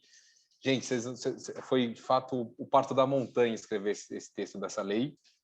Isso sem falar de todos os debates que a gente teve antes disso, né? Desde ali do começo da discussão da revisão da consulta pública, né, lá das audiências públicas todas, até o grande reviravolta ali do final de outubro de 2019, até, enfim, as infindáveis reuniões que a gente teve com a ANEEL para discutir o assunto todo, enfim. Então, eu posso dizer que as coisas boas não são meus privilégios, mas as coisas ruins pode colocar na minha culpa aí, que eu tenho um pouco de culpa aí, né, nessa coisa toda. E dizer, então, que tem muita coisa que não está clara no texto, mas que está clara qual era a motivação e está claro qual é o combinado. Então, a gente seguramente espera que nesse momento de regulamentação pela ANEEL, os acordos se mantenham. Então, a gente está bem confiante nisso. Mas, tendo dito isso, quer dizer, mesmo a 414, né, que é do setor, sabe que a resolução 414 tem 10 anos de existência, até hoje a ANEEL precisa soltar ofícios circulares para esclarecer coisas, né? Mesma coisa a 482 e a 687, né? 482 tem 10 anos, 687 tem aí 7 anos. Ainda assim, vira e mexe, a ANEEL precisa... Porque tem coisa que está mal detalhada e tem coisa que a gente sabe que as distribuidoras, de vez em quando, interpretam a favor do modelo de negócio, e aí acho que tem um desafio. Então, tudo isso para dizer que, antes de começar a minha apresentação, e eu vou ser muito rápido na minha apresentação, porque 97% das coisas que eu tinha para mostrar já foram faladas de uma forma ou de outra aqui, é que acho que agora é uma hora da gente se unir mais do que nunca para ajudar a construir a regulamentação, né? Não é para criticar, não é para reclamar, não é para choramingar, mas sim para ajudar a construir, porque estamos todos aqui navegando por mares nunca dantes navegados, tá? Então, eu vou, assim, de novo, meus slides não acho que tenha nada de novo, então eu vou passar muito, muito rápido, então não se assustem se vocês acharem que eu fui rápido demais no slide, mas te garanto que vocês não vão perder conteúdo nenhum aqui, porque já falamos repetidamente sobre o assunto, né? Acho que tem essa questão do direito adquirido, acho que o Marco foi muito, muito, muito, muito feliz, acho que esse é o grande mérito do projeto de lei, tirar a insegurança do passado, né? Isso tirava o sono de muita gente que estava com financiamento contratado, o risco de judicialização em cadeia disso daqui era absolutamente assustador. Então, acho que resolver o passado, não mexer em quem já investiu, quem já colocou, acho que foi um super mérito. O segundo grande mérito foi criar uma transição aos poucos, né? Não fazer um degrau, nenhuma descontinuidade é boa para o mercado.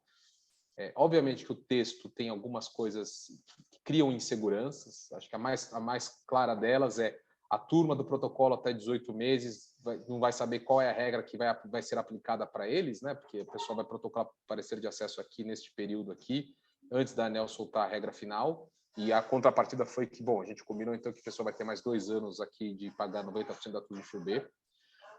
A ideia era que pagasse 100% da TUS de FUB, mas se vocês lerem o texto, acabou que ficou que vai pagar 90% da TUS de FUB por mais 2 anos. Acho que esse é uma incerteza, mas enfim, foi a forma como a gente conseguiu resolver. E eu diria para vocês que essa lei está longe de ser perfeita. Ela é a lei possível, né? Acho que o Marco convive em Brasília, sabe muito melhor do que eu como é que é este mundo de discussão, de alinhamento de expectativas, né? Eu posso garantir para vocês que as noites, dias, horas que todos nós que nos envolvemos nessa discussão ativamente passamos em Brasília foi para construir um consenso, né? Ninguém ficou 100% feliz, mas também ninguém ficou 100% infeliz, né? E a política é a arte do possível, tá?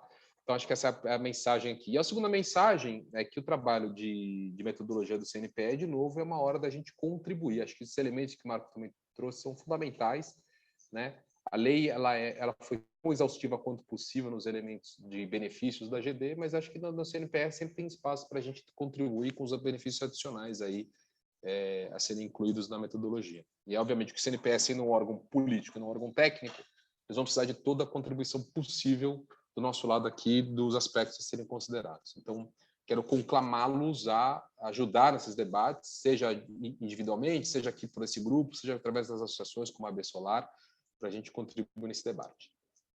Acho que, de forma geral, que desse slide é o mais relevante para dizer, o resto vocês já conhecem bem, então não vou perder muito tempo. Esse lance da flexibilização das modalidades acho que foi importante, né? E eu me orgulho de dizer que o benefício da cooperativa de não pagar, de não depositar garantia de fiel cumprimento tem dedo meu direto, né?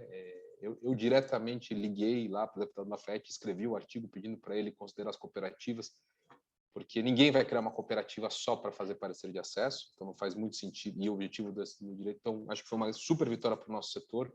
Eu me orgulho de dizer que eu tive uma atuação direta nesse aspecto, porque eu acho que é importante.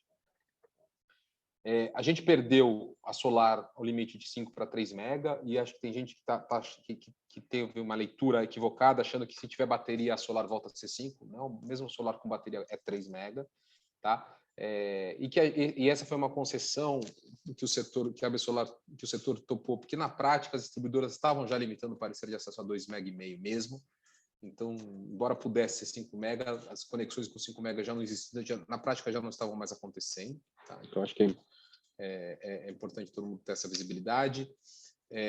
Super importante o processo de solicitação de acesso. Quem está vivendo agora, tentando parecer de acesso nesse período, sabe que as distribuidoras reprovam o projeto depois de 45 dias de análise, dizendo que faltou o número da página 7 e sem número de páginas consegue analisar.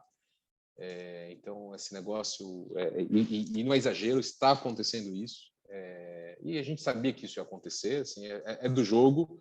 Então, de novo, é importante que quando isso acontecer com vocês, formalizem as reclamações nas ouvidorias da distribuidora, da ANEEL e também das associações, para a gente poder mostrar lá para a ANEEL e evitar que isso aconteça. E a gente só está no segundo mês, terminando o primeiro mês, está começando o segundo mês de 12 meses, então isso seguramente vai piorar daqui para frente, né, esse tipo de atuação. Então temos que ser muito vigilantes em relação a isso. Vai ser importante do nosso lado isso.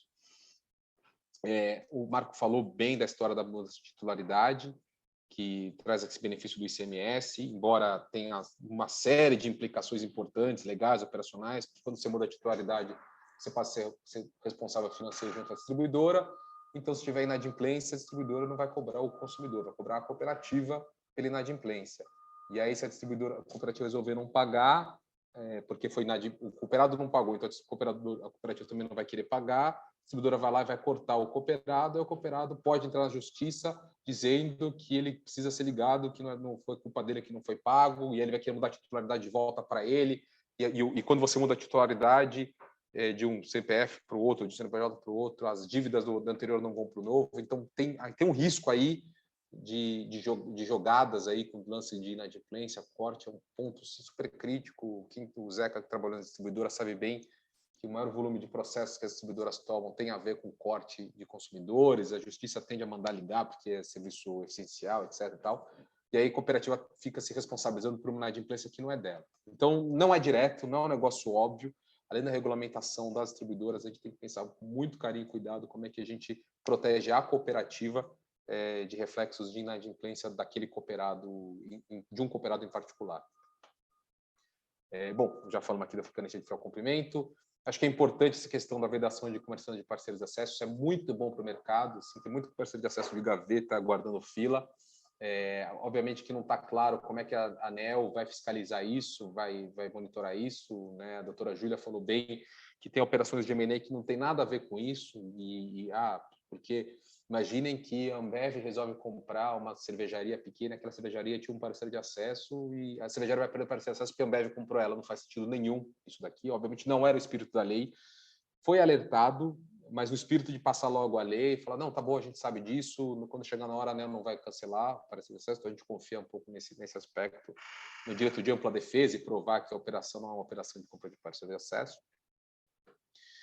A mudança de tools de carga para tools de geração, né? Eu sei que o texto diz garantir como injeção, não sei o que lá, mas fiquem tranquilos que o que está combinado com a ANEEL é que é a tools de geração, não é uma tools de nova, não é uma tools de GD nova, não, é a tools de geração sim que a gente conhece. Esse é o compromisso da ANEEL, é isso que está todo mundo claro que vai funcionar.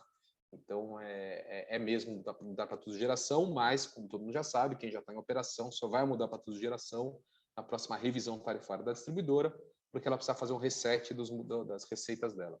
Tem um outro lado disso, que vocês precisam tomar cuidado, que o fator K das distribuidoras, do encargo sobre a responsabilidade da distribuidora, deixa de ser calculado com base na TUS de carga, também passa a ser calculado no caso da TUS de geração. Então, conexões que antes não pagavam nada porque o encargo de responsabilidade da distribuidora era autossuficiente, podem ter que começar a pagar a participação financeira do consumidor, tá? Então, ponto de atenção aí, nem tudo são rosas, mas acho que é um ganho importante aqui, é um reflexo real do uso da rede, né? A gente usa como geração, tem que pagar como geração. Bom, a doutora Júlia falou aqui do lance da prestação de serviços e venda de excedentes, tem muita água para rodar embaixo dessa ponte, o mercado de serviços ancilares, ele foi criado originalmente em 2004, 2005, eu ainda estava na Duke Energy nessa época, e é um mercado que não existe, na verdade, então tem muita ainda para acontecer. O lance da equipação da ajuda à produção foi um enorme benefício, o Marco falou disso, da questão do ICMS, mas também tem a questão de que a autoprodução não paga CDE, não paga encargos, só paga encargos sobre parcela líquida, então, seja lá qual for a solução final do CNPE, se a gente equiparar a autoprodução, seguramente custos de encargos não podem recair sobre os consumidores, então isso é um benefício. Infelizmente, a gente foi vetado no parágrafo, no artigo que nos enquadrava como infraestrutura, e a Absolar está trabalhando ativamente para tentar derrubar esse veto, até porque foi um acordo com o Ministério de Minas e Energia para ter esse texto. A gente está trabalhando para retomar o acordo que foi feito ali, isso é importante para a gente como mais um veículo de financiamento para as nossas fontes, ajuda, inclusive, a descarregar fundos constitucionais, né? Ajuda a tirar, em vez de ter que ir lá no Banco do Nordeste, Banco da Amazônia, para pegar dinheiro para a GD, a gente consegue emitir debêntures de infraestrutura diretamente e libera esses fundos constitucionais para outros projetos sociais que não têm essa oportunidade. Acho que é bacana para todo mundo isso. E é importante aqui a questão dos benefícios. Vai ter, como eu disse, essa atuação institucional aqui para te garantir caminho favorável do nosso pleito aqui como geração distribuída e conseguir continuar gerenciando os benefícios socioeconômicos que a GD faz e que, de fato, são positivos para toda a sociedade. Gente, como eu prometi, curto e doce, short and sweet, como dizem os americanos, para a gente ter tempo aqui do debate. Eu tenho certeza que essa não vai ser a última conversa que a gente vai ter sobre esse assunto. Mesmo lá na Absolar, a gente vai lançar um podcast ainda agora no mês de março, para debater esse assunto. Todo mundo está fazendo live, vídeo, enfim. Acho que tem muita coisa que a gente só vai aprender mesmo na prática desse assunto. Então, obrigado aí de novo pelo convite.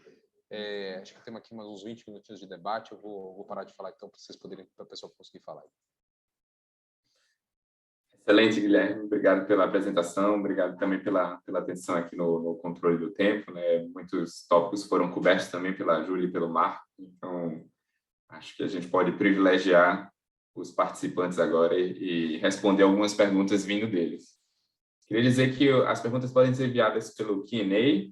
O Marco Morato já está ativo aí respondendo algumas perguntas que foram enviadas, ele já respondeu por escrito também.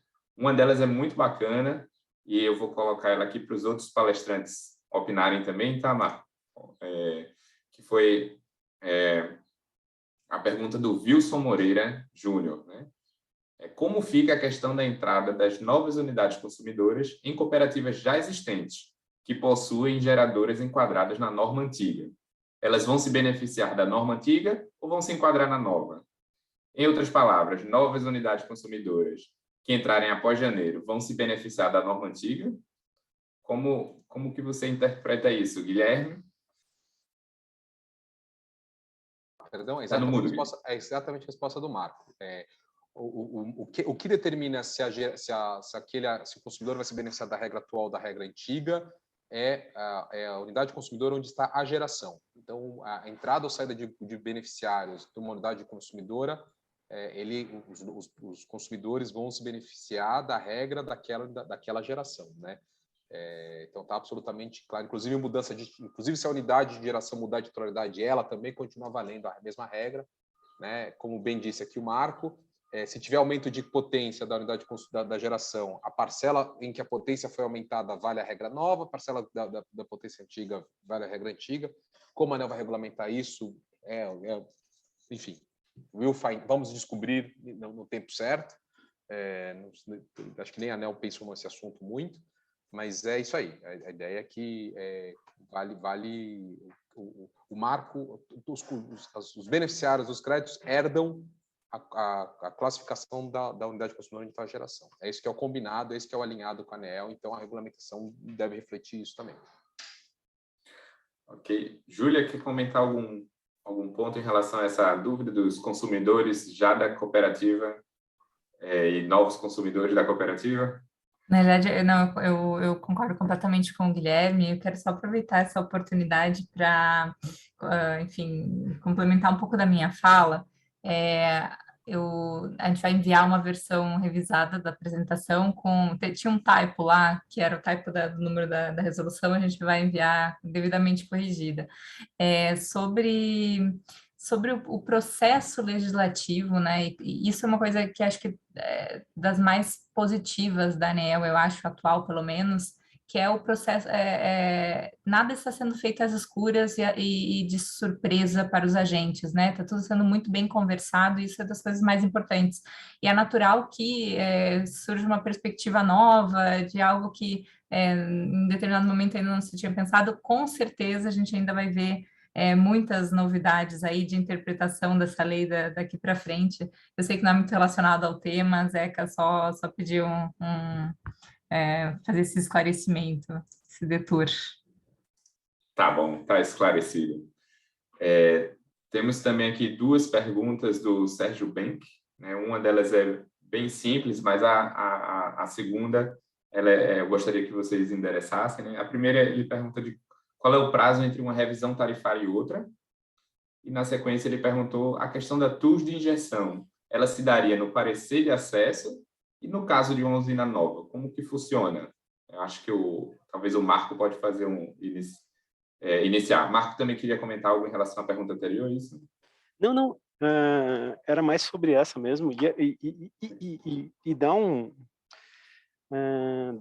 parecer aqui, né?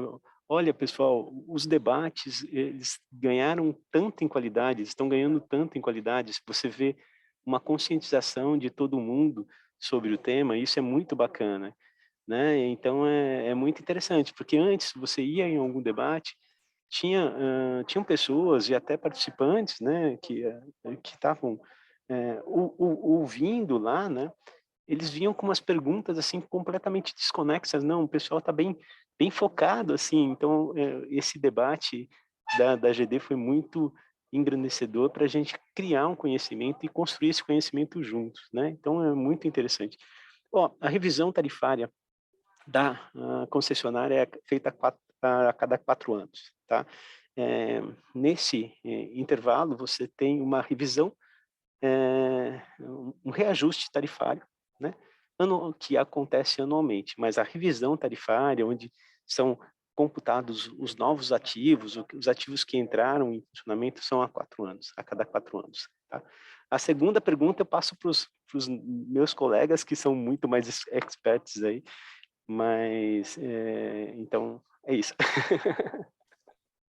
Então, quem gostaria de começar essa? Júlia ou Guilherme? Sobre em que momento vale a TUS de G, é isso?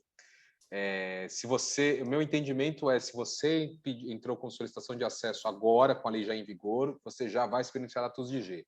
Se você já está com o parecer de acesso, se a usina já está, se você já está com o CUSD assinado, você só vai se beneficiar da TUS de G a partir da próxima revisão tarifária da distribuidora.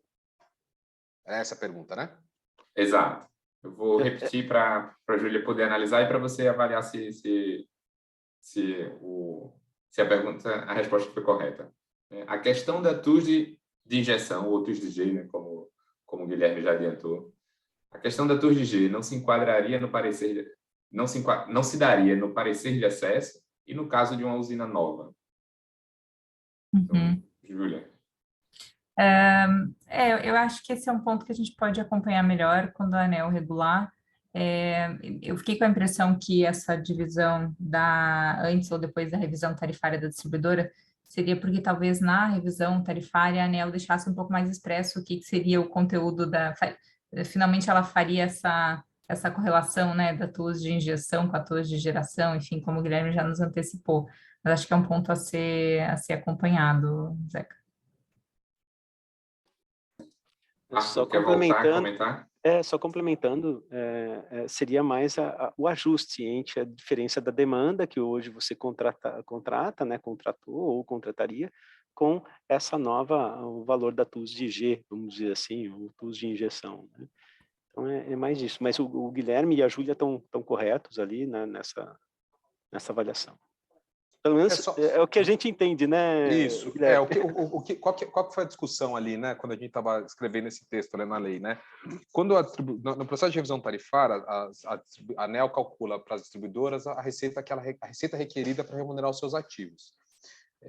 E aí a ANEEL calculou que você tem lá 100 consumidores que precisam pagar uma determinada linha de distribuição que custa R$100. E se a GD é uma desses consumidores, então cada um paga R$1.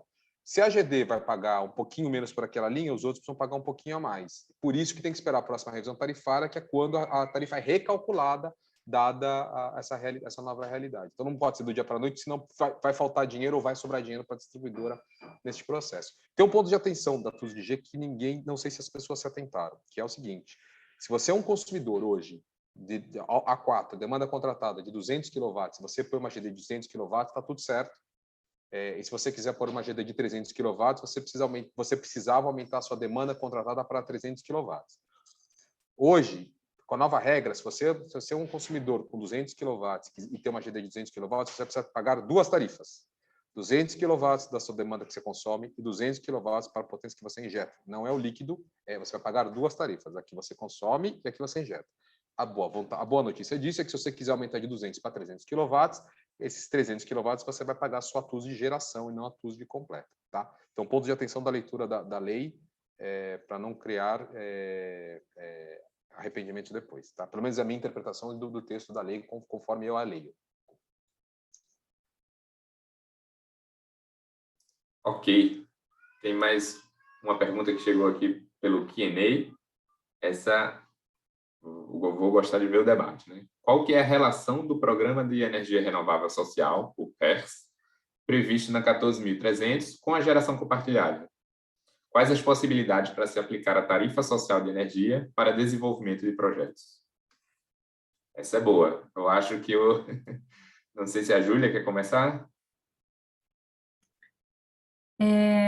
Eu acredito que esse tema do PERS, ele seria bem interessante a gente ouvir, talvez, não sei se do Gustavo ou do Marco, que tiver essa interação mais próxima durante a escrita, né? Como diz, são de certa forma quase pais aí da legislação. Não sei se Gustavo e Marco gostariam de comentar. Então, talvez, Guilherme, Guilherme. Eu acho que as pessoas que são capazes de responder esse assunto não estão nesta reunião. A gente pode chutar, elocubrar, sugerir. Agora, o que de fato vai acontecer? Deixa eu até, Guilherme, fazer um resgate. Isso, no meu entendimento, tem como base um projeto piloto que o Ministério de Minas e Energia se propôs a fazer ainda em 2017, que seria incentivar a criação de usinas e de cooperativas, né, de geração para gerar energia que teriam como destino os consumidores da baixa renda, né? Com isso, eu promoveria a geração de energia renovável e, com isso, eu baixaria os custos, os dispêndios que a baixa renda, a tarifa de baixa renda tem na CDE. Ou seja, eu usaria esse recurso para investimentos ao invés de fazer somente um repasse, um pagamento desse benefício. Então, tendo essa ótica, ela se relaciona assim, e se você vê, está segregado, não tem muito com geração compartilhada, mas é um sistema de compensação, de geração e compensação de energia específico para essa finalidade da tarifa social. Então, como o Guilherme disse, a gente tem que ver como que vai se dar essa regulamentação, como vai ser dada essa arquitetura para isso em específico. Mas eu imagino que seja, como o Guilherme falou, vamos chutar, né? E Júlia, eu fui bem escanteado na elaboração dessa lei, que eu bati muito no começo. E ficava, não, esse cara é muito chato. Então, deixa fora. Sorte que tem o Guilherme que participou lá e foi. Né? Porque, assim, a gente vê o setor elétrico, ele é cheio de peculiaridades, né? Então, você tem muita coisa. Eu sou, assim, era muito crítica em algumas coisas, assim, então... mas foi muito boa, a lei ficou muito boa. Parabéns para o Guilherme, parabéns para a equipe lá, Guilherme, quem participou lá, que ficou bacana, eu acho que foi um conjunto. E essa solução do tarifa social é uma coisa bem bacana também, que você amplia a possibilidade de investimentos de eficiência energética para gerar energia que vai energia renovável que vai abater na conta dessa tarifa social dessas pessoas. Então o mecanismo é muito legal. Basta regular agora, regulamentar, para a gente conhecer mais detalhes e participar dessa regulamentação também, né? Nas audiências públicas, a gente dá nossas opiniões lá. Ok, eu vou então resgatar uma das perguntas que recebemos previamente dos membros, tá? É uma pergunta de ordem bem prática, mas também vai ser do nosso exercício de interpretação, né? Foi em relação ao consórcio de pessoas físicas, né? Ele precisa ser registrado na junta comercial, né? Existe a figura de consórcio de pessoa física na junta comercial. Será que isso vai sair como planejado da lei? E talvez eu comece com a Júlia. É uma excelente pergunta. Atualmente já existe uma linha de interpretação que é que haveria consórcios atípicos. E você chamar de consórcio atípico seria uma forma de você sair da previsão da lei das SAs, né, que é o que dá origem, é o que gera a necessidade de você registrar na junta comercial. Agora, tem também uma outra questão bastante importante, que é a questão tributária, né? O registro do consórcio na junta, ele tem implicações tributárias, você tem um CNPJ, você tem obrigações acessórias, então, eu acho que, assim, a legislação, sim, ela menciona agora pessoas físicas no consórcio. Acho que um ponto importante vai ser acompanhar até com as juntas comerciais, como que elas vão interpretar isso, né? Se vão começar a permitir o registro dos consórcios na junta, talvez tenha que ter uma alteração das instruções normativas do DREI, que regulam, assim, esses procedimentos mais burocráticos de registro, né? Mas é uma excelente pergunta, assim, acho que, por enquanto, a resposta é que está num limbo, né? Como a legislação até então especificamente não previa isso, não seria, até por enquanto, não seria um registro na junta, né? A gente poderia dizer que é um consórcio atípico, mas ainda sujeito a entendermos essas outras questões, por exemplo, inclusive a questão tributária, de obrigações acessórias, enfim, mas é um bom ponto. Ok. Marco, gostaria de complementar em relação a esse exercício? Já chegou algo do tipo via OCB?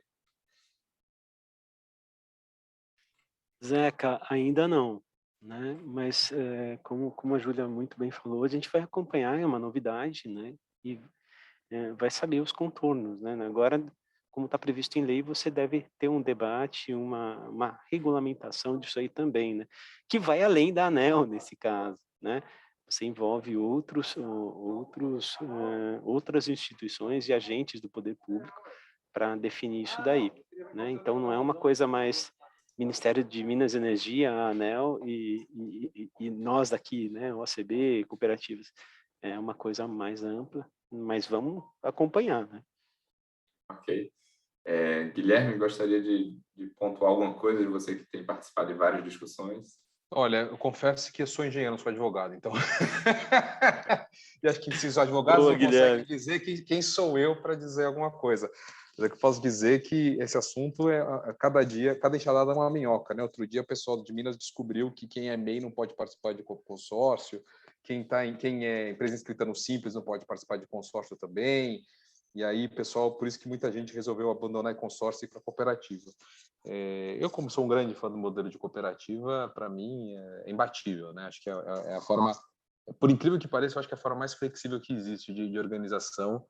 E então eu confesso que eu não estudei muito a fundo as outras formas de organização, não. Obrigado, então, Guilherme. E, pessoal, recebemos várias perguntas no Q&A, tá? Mas o nosso tempo está acabando. Muitas delas foram respondidas de forma escrita, então nós vamos salvar essas perguntas e respostas e compartilhar com todos os participantes, né? O canal fica aberto se vocês quiserem nos enviar novas perguntas por e-mail para a gente debater em outros encontros do GT, mas agora temos que caminhar para um encerramento. Eu vou pedir para a Júlia, para o Marco, para o Guilherme fazerem uma conclusão, 2 minutinhos para cada, só para fazer um fechamento desse painel. Vou ser um pouco mais generosa dessa vez, Zeca, e a todos, só agradecer novamente. Foi também, acho que muito rico para mim ver como nós tivemos bastante tempo, e eu peço desculpas por ter até tomado um pouco do tempo dos outros palestrantes, mas mesmo assim as apresentações ficaram muito complementares, né? Quando eu estava vendo a apresentação do Marco, eu vi, nossa, ainda tinha tantos outros temas para tratar, e depois, de novo, o Guilherme conseguiu ter novamente novidades na sua apresentação. Com certeza é um tema muito, muito amplo e que a gente precisa acompanhar para ver como que vai se desenrolar, mas acho importante, acho que o que o Marco mencionou, que a lei traz mais segurança, né? Então, agora a gente já tem uma ideia do que virá pela frente. O que faltam agora são apenas detalhes. Marco? Eu gostaria de agradecer a oportunidade e agradecer também pelo empenho de vocês em levar essa informação de qualidade, agradecer os colegas, a Júlia, o Guilherme. Poxa, é fundamental que a gente esclareça, construa esse conhecimento juntos, né, para que a gente também trabalhe junto na regulamentação, né, crie força, consenso. Então, sou extremamente agradecido, fico à disposição de todos, né, para a gente debater e construir esses conhecimentos, tirarem dúvidas, trocarem ideias, né, a gente está à disposição de vocês, né, e com o desafio de fazer com que a energia renovável caminhe com o protagonismo dos cidadãos, das pessoas, né, independente se é uma cooperativa, se é uma associação, mas que a energia renovável e o poder de decisão fique na mão do consumidor, né, e ele seja proativo também, né, tenha direitos e deveres e seja mais proativo nessa relação. Então, fico à disposição de vocês. Parabéns, Camila, parabéns, Mônica, parabéns, Zeca, parabéns, Aço, Júlia, Guilherme. Bom estar aqui, bom estar alinhado. Então, conta com a gente, tá bom? Obrigado. Obrigado a vocês. Vou passar agora a palavra para Camila Iap, da DGRV, para fazer o encerramento formal do nosso encontro. A todos os participantes, muito obrigado. Faltou o Guilherme, não faltou? Opa, perdão, Guilherme. 1000 perdões. Eu pulei, mas não passei para você. Só porque o Palmeiras não tem Mundial, você está bravo comigo, né? Na verdade, queria agradecer também aqui o convite, e acho que a mensagem que eu queria deixar para todo mundo é que nem o CNPE, nem a ANEEL, ninguém vai subir lá no Monte Sinai e esperar que venha dos céus a regulamentação dessa regra, né? Acho que é nosso trabalho, como setor, se reunir e contribuir para os debates de forma ativa, né? Sem medo de ser feliz, sem medo de ir lá nas discussões, né? Ninguém é onisciente, ninguém é genial sozinho. Acho que nós, como organização aqui como grupo de cooperativas e também as associações, e aí eu estou falando em nome da Bessolar também, mas enfim, cada um com a sua associação que participa, por favor, se engajem no debate, porque depois não adianta reclamar e dizer, se fosse eu teria feito diferente e não participou do debate. Então, por favor, engajem-se no debate também, tragam as experiências de campo, da vida real, porque o pessoal que vai regulamentar não necessariamente conhece o dia a dia da vida real ali. Então, é sempre bom trazer um pouco dessa realidade para ajudar nos debates. Então, por favor, se envolvam, se engajem. Se vocês tiverem dúvida de como fazer isso, podem entrar em contato comigo, tenho o maior prazer. Seja como a Bessolar e seguramente a Camila e o Zeca vão conseguir ajudar a gente a se organizar aqui como grupo das cooperativas. Então, obrigado mais uma vez e sempre uma honra e fico aqui à disposição para o pessoal se quiser mais bater um papo sobre esse assunto. E agora sim, obrigado, Guilherme. Desculpa mais uma vez aí pelo pulo. Estou de olho aqui no relógio, preocupado em não extrapolar o horário. Mas, Camila, com você. Gente, muito obrigado. Quero agradecer realmente imensamente aí a Júlia, o Marco e o Guilherme. Eu acho que foi realmente muito interessante, muito complementar mesmo. Deu para esclarecer muitas dúvidas. Acho que vimos também algumas oportunidades aí, também alguns pontos de atenção, que eu acho que é importante a gente ter claro agora. Convido, como o Guilherme fez, a todos a se envolverem aqui. Eu acho que, como grupo, a gente já fez algumas coisas juntos, vamos continuar fazendo. E convido também a gente entrar junto com as outras instituições que estão trabalhando, né? Vamos ganhar força, vamos dar corpo a isso. Como cooperativa, a gente sabe, né, que que um não consegue fazer sozinho, conseguimos juntos. Eu acho que é importante, né? E é importante ter todos esses olhares realmente da base. O que o Guilherme falou é muito importante. Quem está lá regulamentando não sabe a realidade ali do dia a dia. Então, a gente tem que levar isso para eles. Então, como que a gente vai fazer? Vou provocar aqui o grupo a gente pensar se vai ser de novo uma equipe, um subgrupo que a gente vai criar, ou o que nós vamos fazer aí. Deixo todo mundo aí com a tarefa para pensar um pouco. E, enfim, para a gente finalizar aqui, quero propor nosso próximo encontro no dia 14 de abril, abril a cada 2 meses, 14 de abril, próximo encontro ordinário, se a gente achar necessário, a gente, né, se encontra antes, temos aí os canais para fazer isso, mas o mais tardar, e nesse momento a gente se encontrar aí no nosso bate-horário da tarde, que é às 2h30, para discutir mais alguns temas.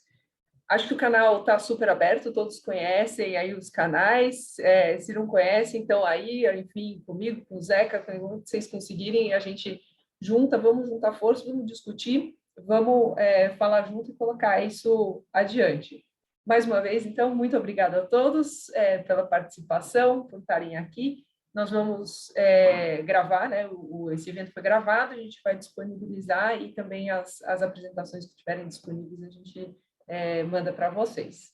Então, Zeca, muito obrigada aí pela coordenação, pela moderação, por todo o trabalho e obrigada e boa tarde a todos.